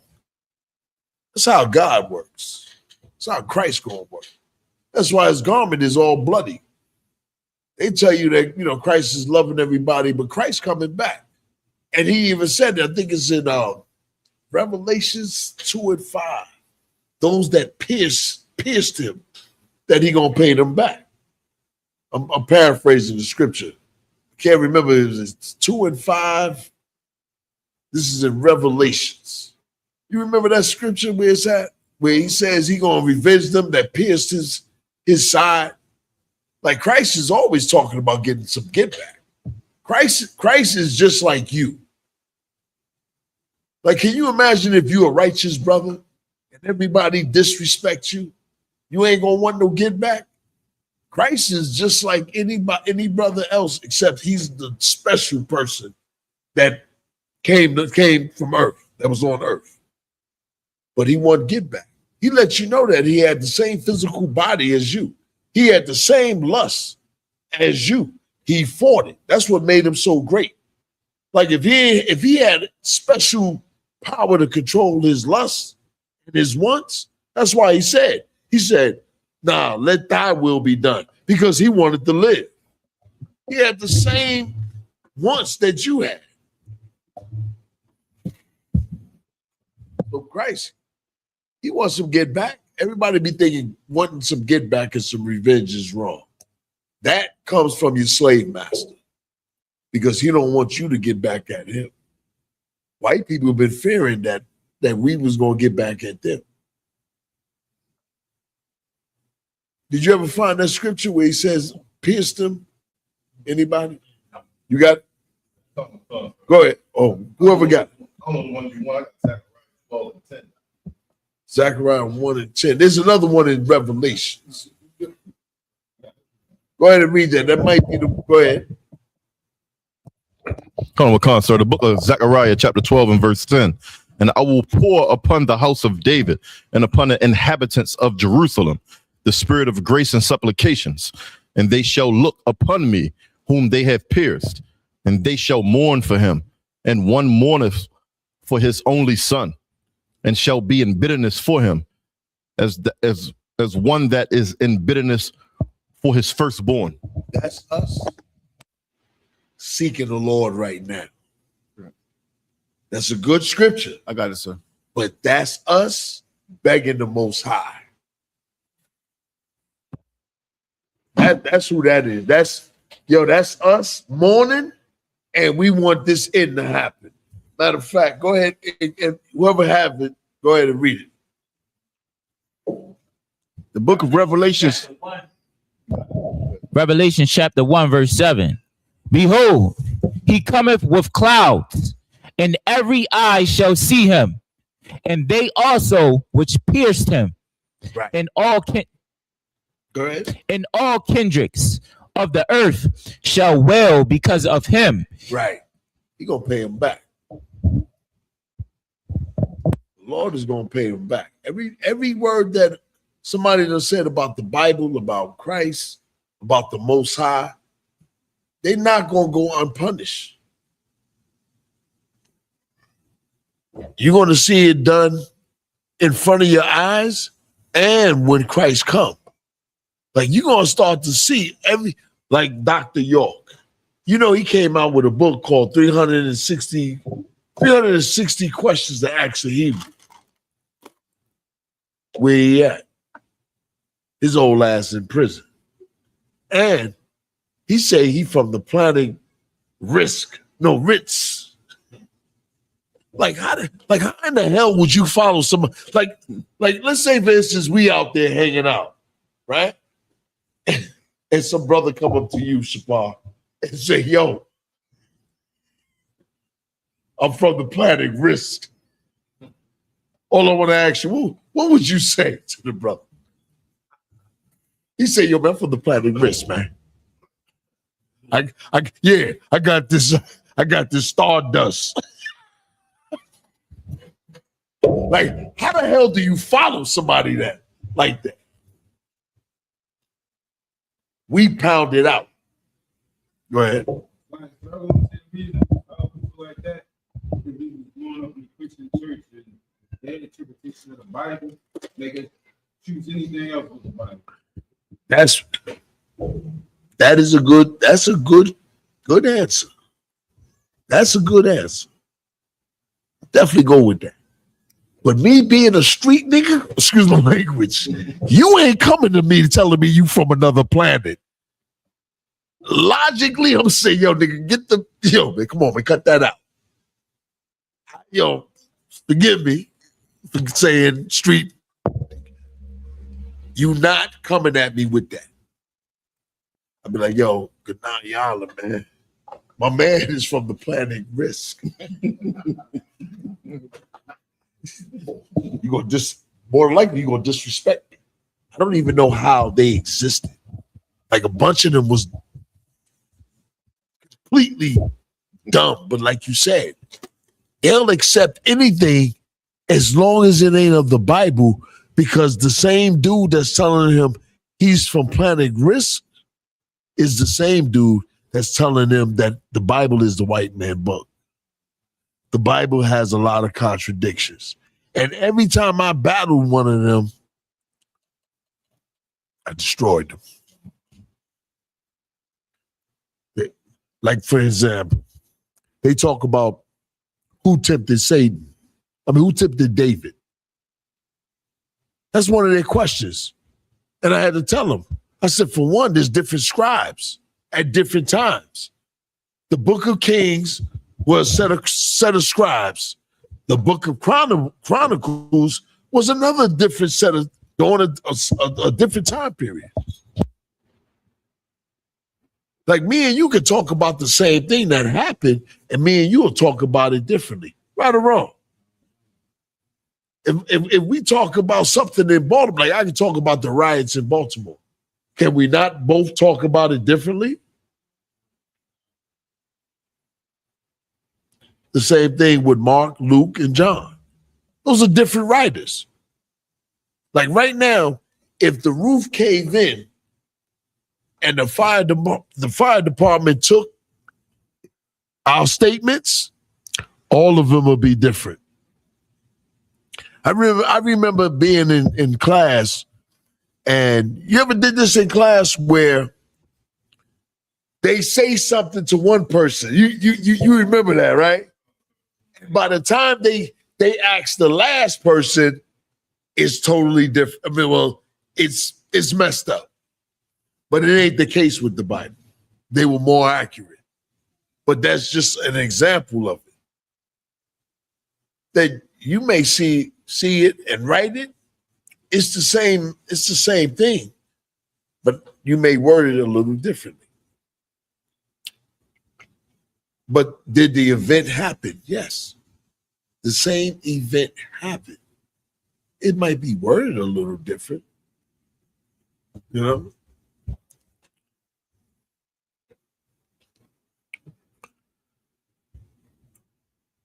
I was trying to get through Jeremiah. Y'all won't let me finish. What time is it? 8:52. Corral, come. You think we're gonna finish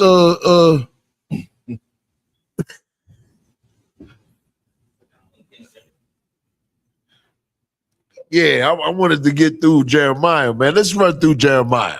Okay. Let's go. Where we at? This is Jeremiah chapter 37, verse 15. Wherefore, For the people online, we going into the story of Jeremiah. We're going to talk about the struggles of Jeremiah. verse 15. Wherefore, the princes were wroth with Jeremiah and smite him. Right. They was angry with him, so they smite him. They would do that to you if they had the power. If they had the power, they would love to lock you up. I'm talking about your Christian leaders and all the other black leaders. They would love to lock you up out there on that corner and beat you. Read on. And put him in prison in the house of Jonathan, the scribe. They put him in prison. They threw him in prison. Rough cat. He ain't the only one. Read on. For they had made that the prison. Verse 16. When Jeremiah was entered into the dungeon and into the cabins, and Jeremiah had remained there many days. What's the cabins? What would it be today? Go ahead. A cell. A cell. Read that part again. Verse 16, when Jeremiah was entered into the dungeon and into the cabins, and Jeremiah had remained there many days. Verse 17. Let me ask y'all, why did they put him in jail? Put him in prison? Come on with it. You can go ahead and base it. We running through it.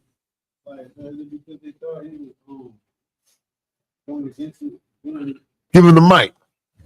Put the mics closer to the brothers.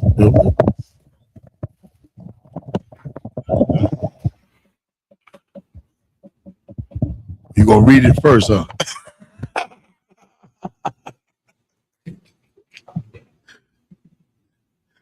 Just the overall story. Remember, Jeremiah is just like you. What do you think the Christian church and black politicians want to do with you? And why would they want to do something to you?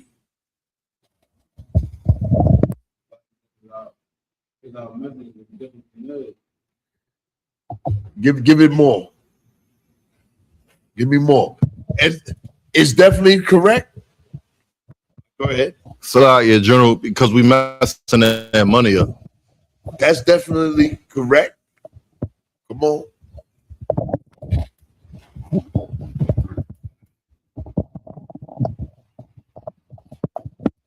Because what we speaking is different from what they're speaking. So they wanted to be considered like lies. Like we're the enemy.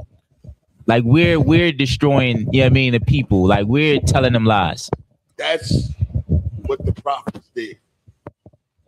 The prophets told them the truth, opposed to them lying and telling the king that everything is going to be all right. Like when you go out there and speak, you really disrupted the balance of the white society. Like you really, like all your answers is correct, but really what you teaching is really, God is against America. What he's teaching is God is against us. When you talk about the curses, black people don't want to hear that because you telling them God is against us. Black people don't want to hear that. They want to hear that you're like $1. Like the Lord want you to have this money. You teaching the Lord is punishing us, and we got to come back to the Most High. Creflo and all these other leaders ain't teaching to come back to the Most High, come back to the laws. They're not teaching them how to come back to the laws. Jeremiah is telling them destruction is coming. They don't want to hear it. Read on. Verse 17, Zedekiah, the king sent and took him out, and the king asked him secretly in his house and said, is there any word from the Lord? And Jeremiah said, there is. For, said he, thou shalt be delivered into the hand of the king of Babylon. Do you think a king want to hear that? If I come to you and you running things, and I say, Kerala, come, Saparia, you're about to be delivered into the hand of the Edomites.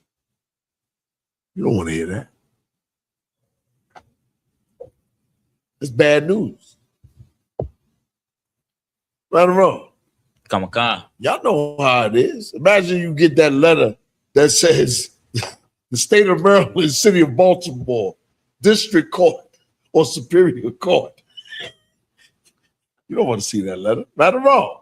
Come The first thing you're gonna do is tear that thing open and see what the hell is this all about? Right or wrong? You get ready to be delivered in the hand of the courts. Jeremiah is telling them, you get ready to be delivered in the hand of Babylon, the king of Babylon. You don't want to hear that. Israelites don't want to hear what you got to say. That's what you got. And mainly black politicians. That's why it was a rough one to deal with politicians dealing with the ISUPK. Read on. Verse 18. Moreover, Jeremiah said unto the king Zedekiah, what have I offered against thee?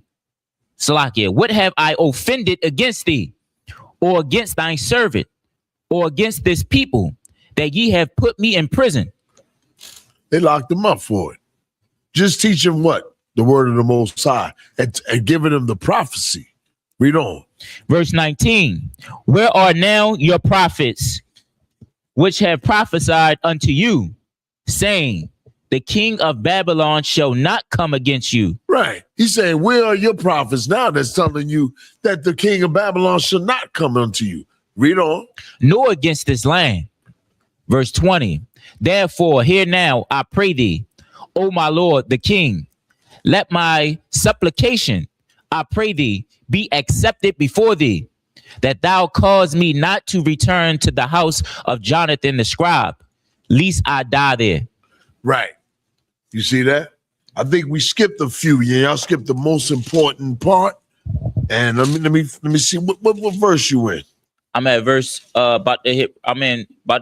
Just finish verse 20. About to hit 21. Okay, 21. All right. I started at 15, sir. Go ahead, keep reading. God, verse 21. Then Zedekiah the king commanded that they should commit Jeremiah into the court of the prison, and that they should give him daily a piece of bread out of the baker's street, until all the bread in the city were spent. Give me verse 30, chapter 38, verse 2. Jeremiah chapter 38, verse 2. Thus saith the Lord, he that remaineth in this city shall die by the sword, by the famine, and by the pestilence.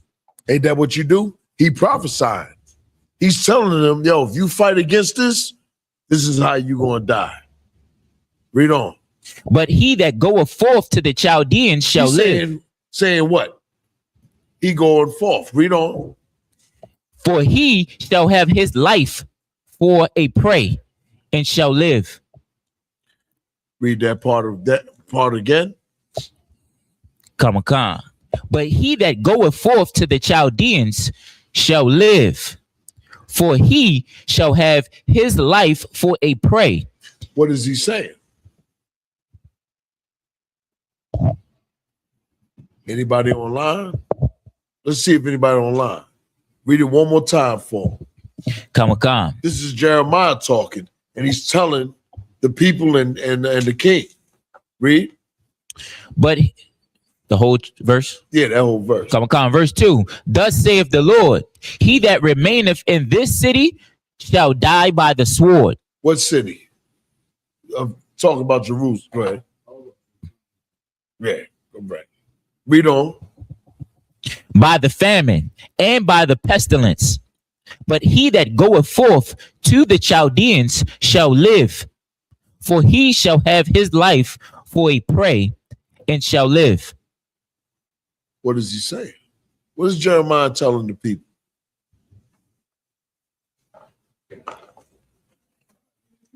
Give him the mic. Where's that other? Yeah, he got it. Like, so he basically just saying if you stay here with the king or whatever, y'all gonna die. Whether it be by the sword or whether it be by famine or pestilence, either way, if you stay here, you're gonna die. But if you go to the Chaldeans, you're gonna Go where? If you go where? You're right. To the he said go to the way of the Chaldeans, where the Chaldeans at, right? Right. You're gonna live.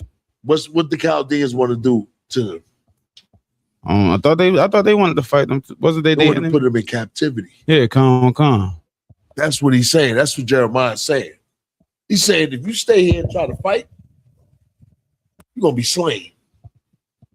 The Lord want us to go into captivity because we broke his commandments. We broke the covenant. So the Lord basically is he kicking us out. And when you go back to either Chronicles or Kings, he didn't take the poor. He took the big head niggas into captivity. He took all the people. Hey, look for craftsmen and skillsmen. Okay.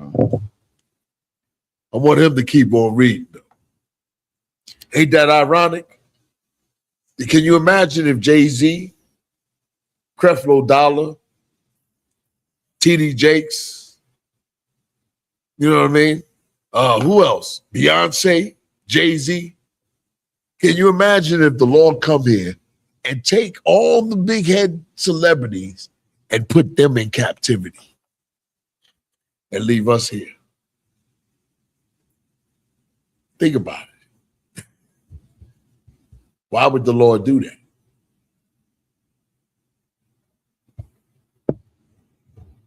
Okay, all answers is good for the people. Hold on, let me see. Anybody looking on answering online? Lost, sir. Okay. Why would the Lord take all the princes, the skillsmen and the craftsmen?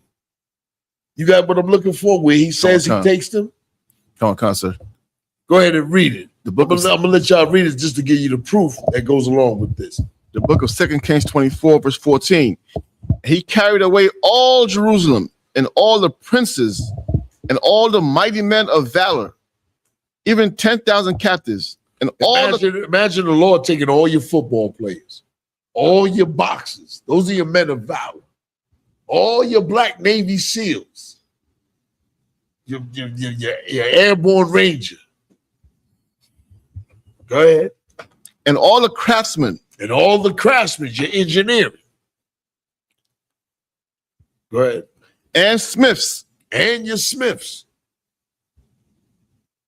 Is that it? None remained, save the poorest sort of the people of the land. Except the poor. The Lord didn't charge the poor. Right. Now read that verse again. Come on. Jeremiah. Think about the Lord ain't who should inherit the earth. Who's the meek? The poor. The people that don't have no power. Jay-Z got power. P. Diddy got power. Right? And to back what you're saying, sir, Christ said in the book of Matthew chapter 6, he said, blessed are the poor, for they will inherit the earth. Exactly. That's the scripture. They're both right. He said the poor. Go ahead, read that scripture again, Officer Corral. Come on. Verse 2. Jeremiah chapter 38, verse 2. Thus saith the Lord, he that remaineth in this city shall die by the sword. But Salakia shall die by the sword, by the famine, and by the pestilence. But he that goeth forth to the Chaldeans shall live. For he shall have his life for a prey and shall live. Right. Keep reading. Verse 3. Oh, no. Go ahead. Come on. I'm going to let you read. Verse 3. Thus saith the Lord, this city shall surely be given into the hand of the king of Babylon's army, which shall take it. Where we at? Jeremiah chapter 38. We just finished verse 3. Okay, hit 4. Verse 4. Therefore, the princes said unto the king, People like Jay-Z, Creflo Dollar, T.D. Jakes, Al Sharpton, any other black politician you want to think of. Read.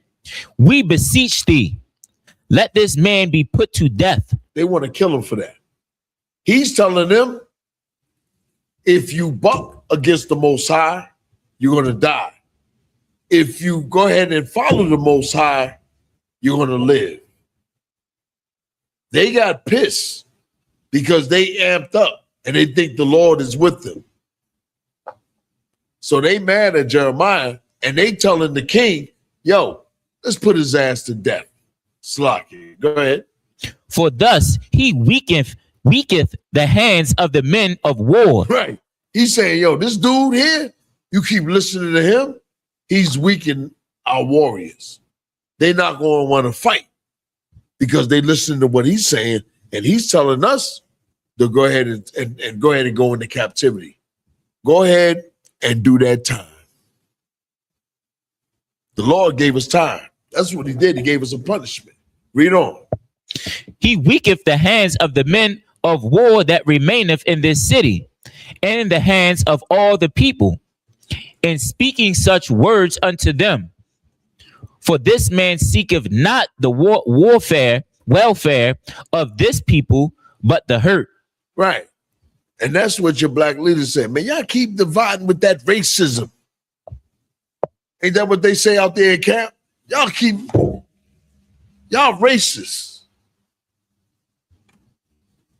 Y'all ain't, y'all preaching hate. Because they want to join the white race. They want everything to be easy. In this case, they get ready to mislead the warriors to go to war. And the Lord is against us. The Lord is against us joining white people. You go out there, what do y'all tell them? Stay away from these Edomites, they lynching us. Stop going fishing with them, they drowning us. Stop, you know what I mean? Stop going swimming with them. You're going to end up drowning. Go ahead, brother. Verse 6. Salakia. Verse 5. Then Zedekiah the king said, behold, he is in your hand. For the king is not he that can do anything against you. Right. The king is saying, I'm for you. I'm not going to do anything against you. I'm going to put it in your hands. Whatever y'all want to do to him, it's in your hands. That's what the police be saying half the time when people be complaining about y'all on them corners.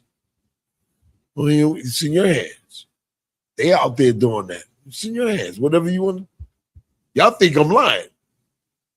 In DC, we had to go against a ban several times. People throwing stuff from the roof. Those are white people throwing. I'm talking about full beer cans.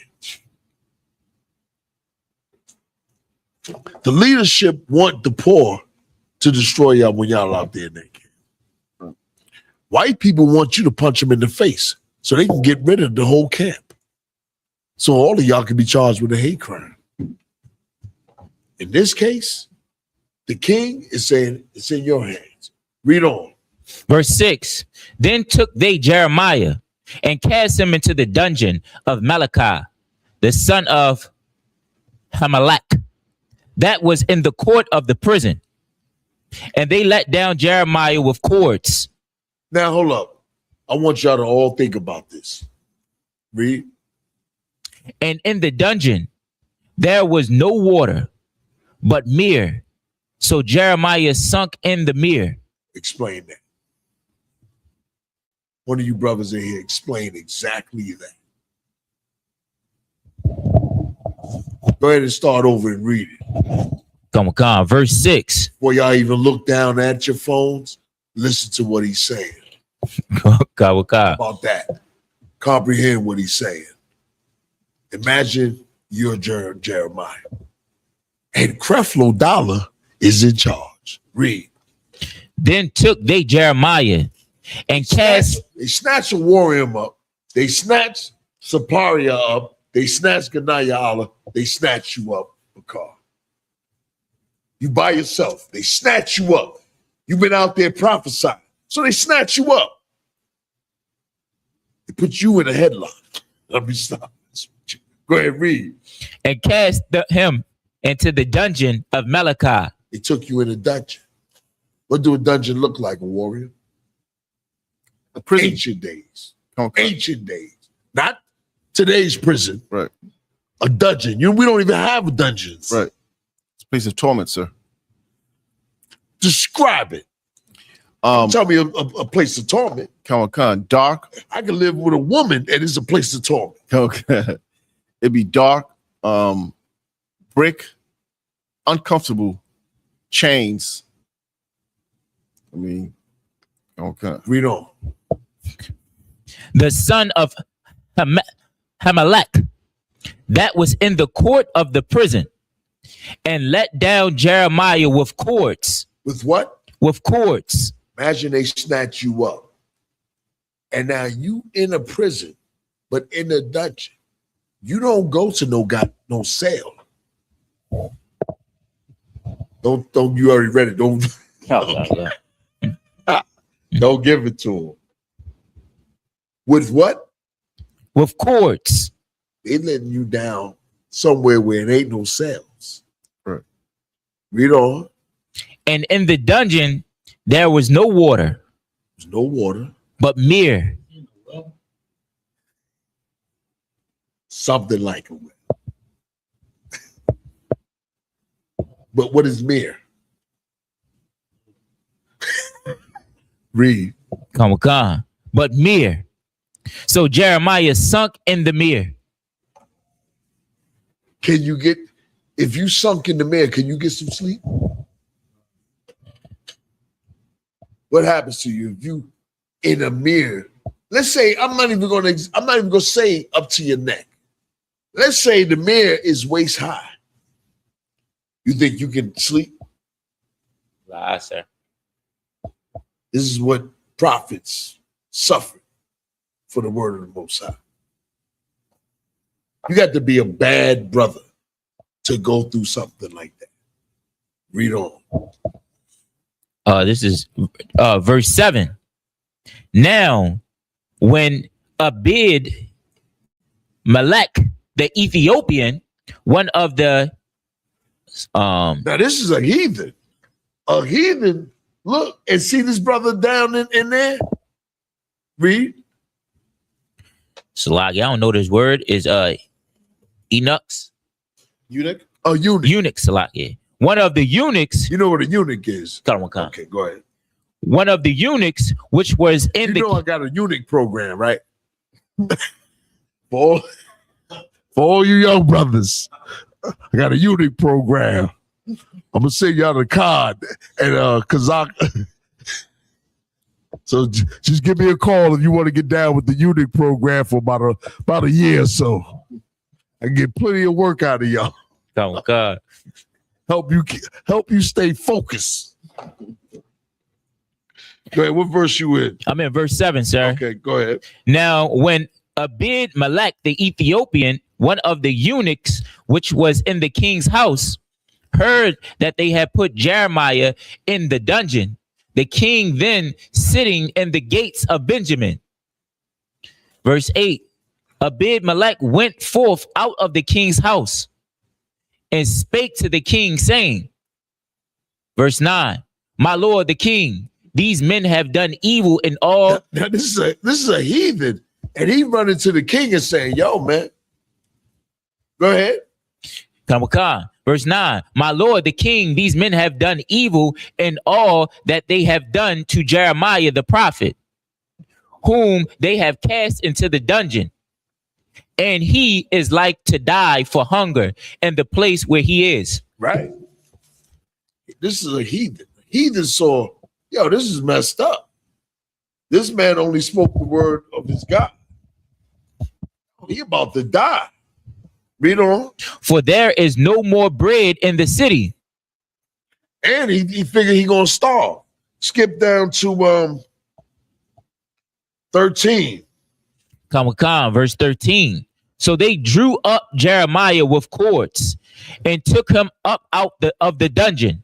And Jeremiah remained in the court of the prison. But let me say this. Can you imagine being in a locked up,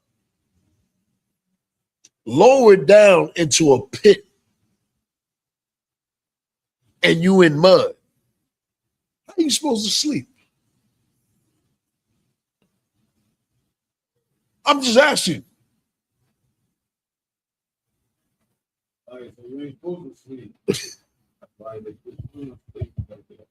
Can you imagine what he was going through? For just trying to get Israelites to obey the Most High. Right. To tell them that if you don't fight, you're going to live. That's all he simply was saying. He was saying what the Most High told him to say. He wasn't saying nothing on his own accord. He was literally trying to help Israelites. Yo, don't fight them or you're going to die in this war. Just go with the king of Babylon and you're going to live. Ain't that what you say out there in the streets? Come. Right or wrong? Don't y'all say do the law and you're going to live. Come. The Lord got you. Got your back. He going to look out for you. Imagine they take you and put you down in the pit of mud. You can't go to sleep. You can't even stand up leaning. How long can you think you can do that before you sink and just sink down all the way into it? You got to be a tough brother to do what y'all doing. That's why I tell you, them other Israelites, how brothers be talking about getting in class, F them. They don't like you anyway. Right. I used to, like I told you all the time, brothers be like, yo, you need to get in class. No. We need to go fish real brothers and sisters. Read on. Where we at? Come. Yeah. Jeremiah chapter 38, verse 14. Okay. Then Zedekiah the king sent and took Jeremiah the prophet unto him into the third entry that is in the house of the Lord. And the king said unto Jeremiah, I will ask thee a thing, hide nothing from me. Yo, that's like me telling you, good night, y'all. Don't be hiding nothing from them. I ask you a thing. Now, they just finished pulling you out in horrible condition where you almost died by drowning of mud or beer, which could be just muddy water, whatever. Say good night, y'all. Don't lie to me. Read on. It's a lot.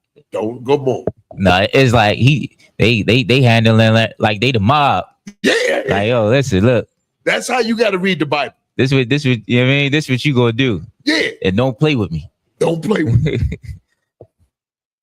But check out Jeremiah's response. Verse 15. Then Jeremiah said unto Zedekiah, if I declare it unto thee. Can I break it down to you? Yo, if I tell you what the Lord said, read. Wilt thou not surely put me to death? Because he knew it wasn't what Zedekiah wants. You ever heard, you ever see a child be scared of a punishment and they'd be like, you gonna beat me. They don't want to tell you the truth for the punishment. But this is on another level, on adult level of a prophet. Jeremiah didn't want to go back in that water, back down that pit. That's why he said, yo, you're gonna kill me. That's the life of a prophet. The life of a prophet ain't easy. You live in the life of a prophet. We've been running pretty smooth. Why? Because the Most High been protecting us out there. That's the only reason why. It's the only reason why. You think a brother can't come up and drive by and shoot at the camp? Really? Is that what you think? You think you giving tough talk to insane people that have always killed the prophets? The Lord then gave us mercy. Right. Yeah, I ain't the baddest dude on the block. I had to learn that. The Lord protect you out there. He got angels around that camp. Oh, we work out just in case we got to get busy. And the Lord is still on our side. But can we stop a bullet? The Lord can.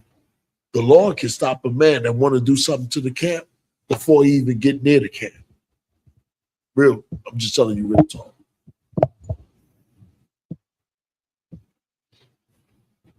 You live a life of a prophet. Right. You are the prophets. You ain't somebody that just go to camp. Don't listen to people online. You are the prophets. Give me Isaiah chapter 62, is it? You know, chapter 62, verse where we cry and anybody got it? Let me look for it. Might be 56.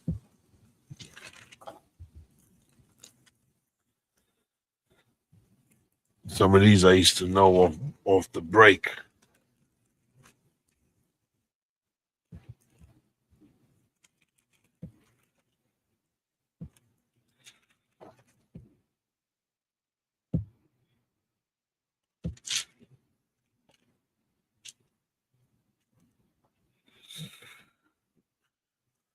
Chapter 62, verse 6.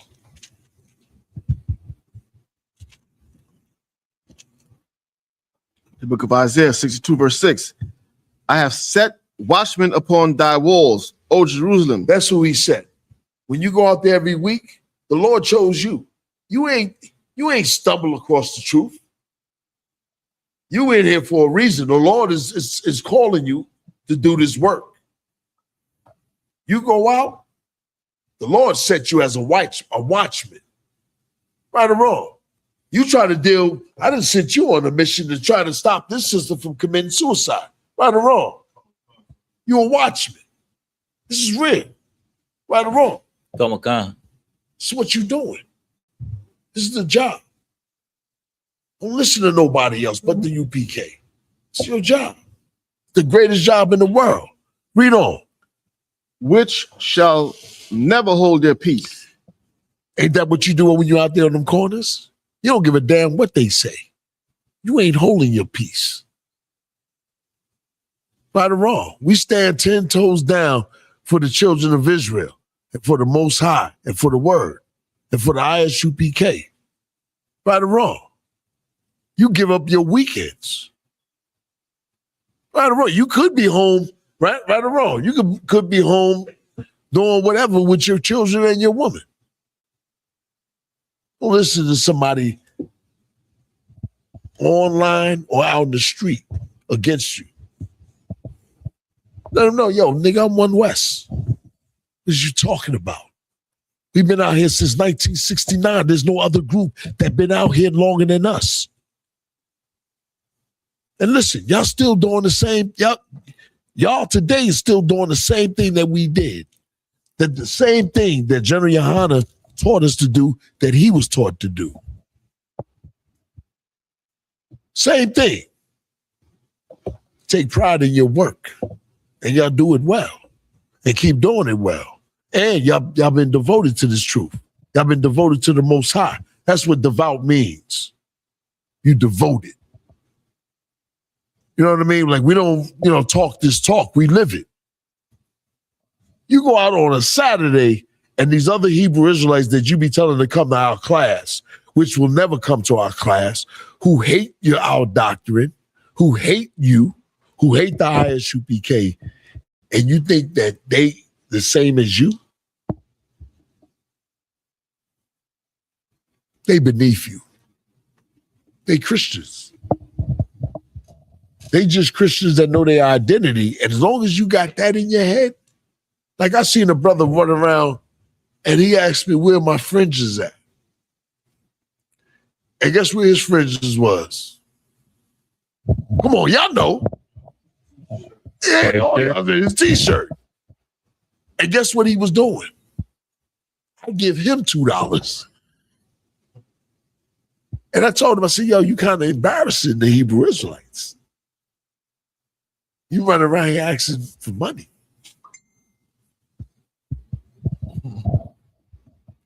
But they hate the ISUPK. F them. I always been like that. F them. And Lord be with them. You know what I mean? I hope we all make it to the kingdom. But guess what? I want something better than just making it in the kingdom when I get in the kingdom. Right or wrong? Okay.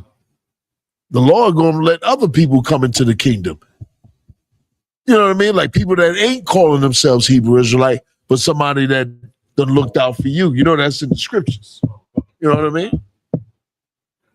Finish reading. Read that part again. Come on, verse 5, Jeremiah chapter 38, verse 15. Then Jeremiah said, who was reading Isaiah? I got it, sir. Let him read Isaiah. Isaiah You give me Second Corinthians chapter 11, 23. Go ahead. Isaiah 62, verse 6. Go ahead, run it down real hard, fast. I have set watchmen upon thy walls, O Jerusalem, which shall never hold their peace, day or night. Ye that make mention of the Lord, keep not silence. And that's what we do. Everything we do, we live it. When we go to work, you follow the law, statutes, and commandments. Somebody say something crazy, you'll be like, yo, I ain't with that. When I used to work construction, dudes be looking at white girls. I'm like, yo, I ain't with that. Why? Because that ain't of my nation, the Hebrew Israelite. I don't have to go way into detail into it. I don't eat pork. I've been walking this life for the longest. I'm comfortable with it. This is who I am. I enjoy it. Give me 2 Corinthians chapter 11, verse 23. This is 1 Corinthians chapter 11, verse 23. You got the mic. Go ahead. For I have received the Lord that which also I delivered unto you. Meaning this, Paul is saying he got the knowledge of the Most High. Read on. That the Lord Jesus, the same night in which he was betrayed, took bread.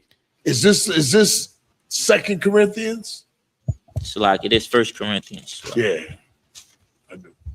2 Corinthians chapter 11, verse 23. Are they ministers of Christ? I speak as a fool. I am more in labor. He's dropping it. He's dropping it. Paul is just letting you know. Are they ministers of Christ? Yeah. I'm more than a minister of Christ. He didn't put in the work. Old Testament Negroes be trying to disrespect the New Testament. Fake other Israelites, they try to disrespect Paul. Paul was about that work.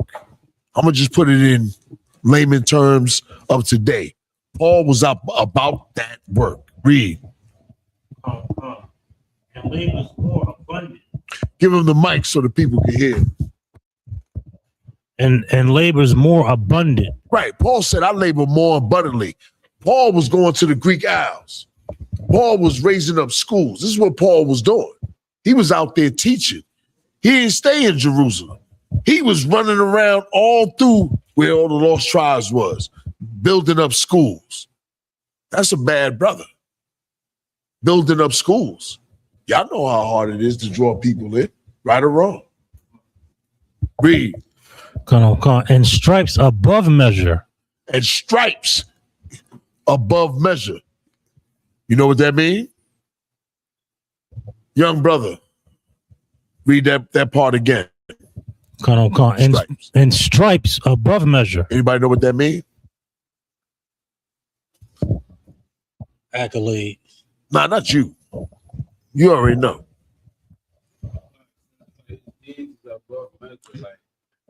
Read that part again. Come on. And stripes above measure. He got his ass whooped. That's what it means. He got his ass whooped, teaching about Christ. It ain't accolades. It ain't stripes of like a sergeant. He got his ass whooped. Read on. Okay. And prisons more frequent. And he was locked up more frequently. Your job is a rough job. This is a soldier. And they disrespect Paul. Today, they disrespect Paul. This is a dude that put his life on the line and got locked up more than anybody. Read on. Come on. And death's oft. And death's off. You know what that means? Anybody? When you was in them streets, what did that mean, Kerala come? Right. That's what it means. He had to dodge death. When he came into the truth, he could have stayed a Pharisee and everything would have been sweet. All he had to do was lock brothers up like you teaching about Christ. Sweet gig. That's what he did. You spoke about Christ, he locked you up. Then they put you to death. Read. Like we don't understand. We think the Bible is Hollywood until you start to live it. Start to understand it. Start to understand Paul. Paul wasn't no lightweight. Can you imagine you going out there teaching about Christ and you get your ass whipped? You ducking death? We ain't got to do that today because the Most High is with us. Read. Come on. Verse 24. Of the Jews 5 times received. Right. His own people. He received it from them, the Jews. Talking about the Jews in Jerusalem. They whipped his ass. That's like having Creflo Dollar beating your ass. Can you imagine Creflo Dollar or Eddie Long or Farrakhan whipping on you? And then you shaking your head. Hey, Paul had to deal with that because they had the power. That's what he's talking about. Can you imagine if Jay-Z said, yo, man, whoop this brother ass because he's talking about Christ? That's crazy, right? Being locked up, trying to dodge death.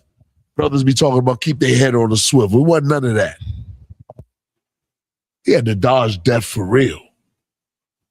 Read on. Come on.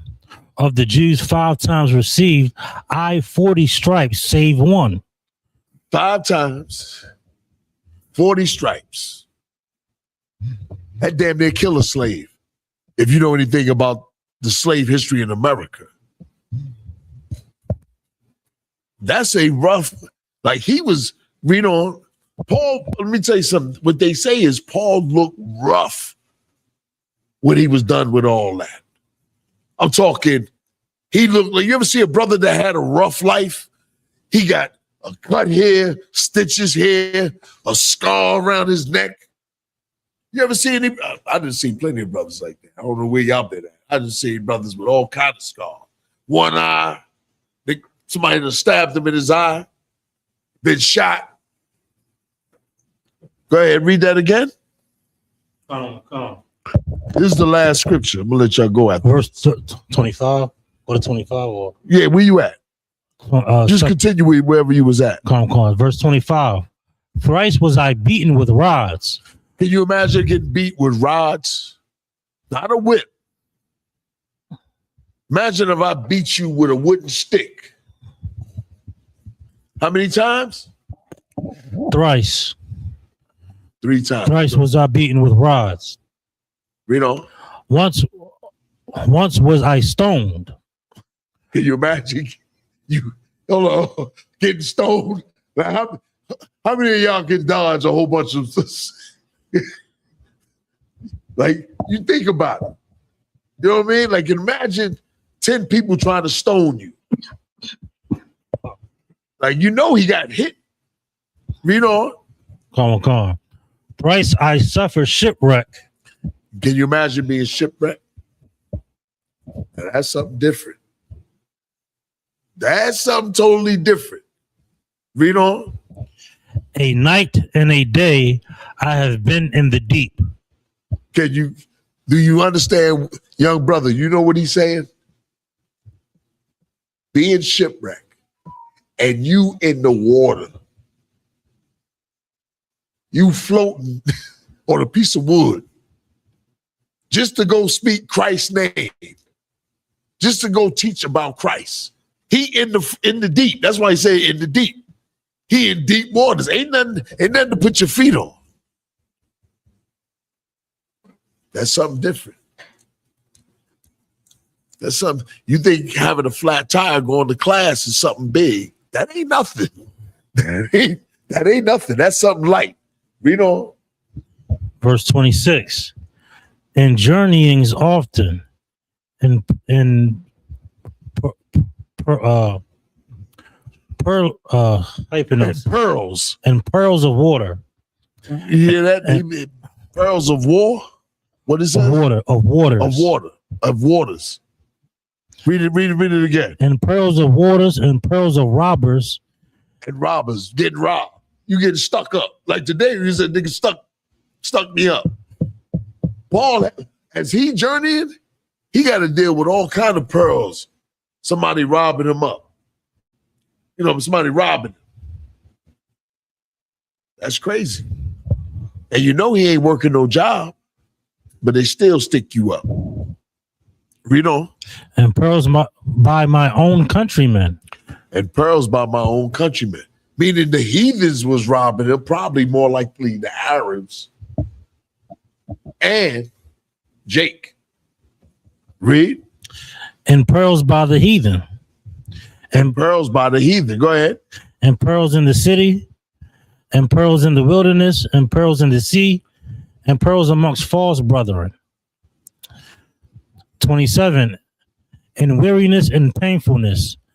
And watching often. Meaning that he was weary, he was tired, he was in pain, he'd been robbed, beaten. He went through hell. This is something that a man of God, like when you see them preachers on TV, they don't go through that. They don't get threatened.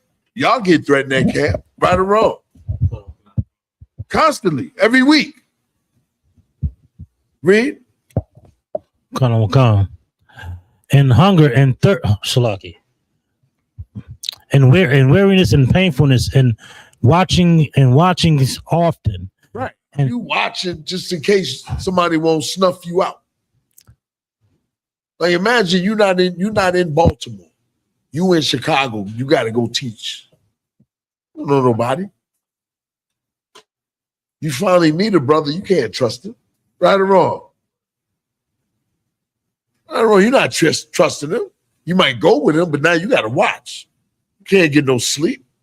Read. Come.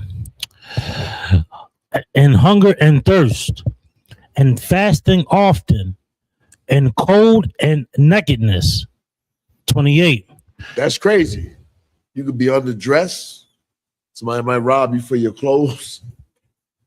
Like this is what Paul suffered. They said that he looked like a battered man by the time, you know what I mean? And he was beheaded. That's it. I'm going to close it out with that. You know what I mean?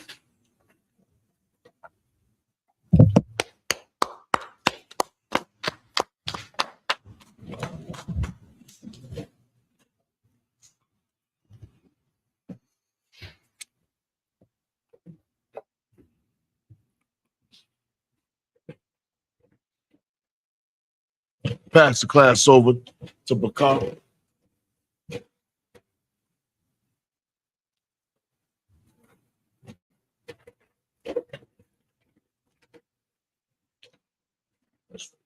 With the ISUPK out of 1 West 125th Street, Harlem, New York, under Commanding General Yohana. Rules for new brothers and sisters. When a new brother or sister comes into the school, they are off limits for 6 months. They're here to be saluted only. They're here to shed themselves of the world. After 6 months, if the brother or sister is interested in a particular person, he or she must get permission from the head to speak to a brother or sister. There's another 6 months in which a brother or sister will court each other. After this 6-month period, the brother or sister will get permission from the head to marry. Tithe, which is a commandment. You can find this in the book of Numbers, chapter 18 and verse 21. Also in the book of Malachi, chapter 3, verses 8 through 10, which means the 10th in Hebrew and is pronounced Mayashra. 10th of every penny of any increase the Lord gives you, you in turn give to the treasury department or to the teacher. Priest fund, which is a free will offering for the priest. It is not mandatory. Whatsoever amount you would like to give, you go ahead and give that amount. Upcoming holy convocations will be September the 11th, and that's the memorial blowing of the trumpets. Be here in the building with the Akim. It's commanded. Remind Akim and Akwakim. Check on social media such as isupk.com, Facebook, Twitter, YouTube, and so on for ISUPK events and materials. If a brother wants to become a trooper in the school, he has to start wearing all black, which includes black boots, shirts, pants, headbands, or scarves. And with that, we'll give a one courtesy salute to the teacher, Man of Israel, Almighty. Mighty Shabbat, Mighty Barak, Yahweh, Shem, Yahweh, Katham. Saw, turn to face the sisters online. Man of Israel, Mighty Shabbat, Mighty Barak, Yahweh, Shem, Yahweh. That was Matah, class dismissed.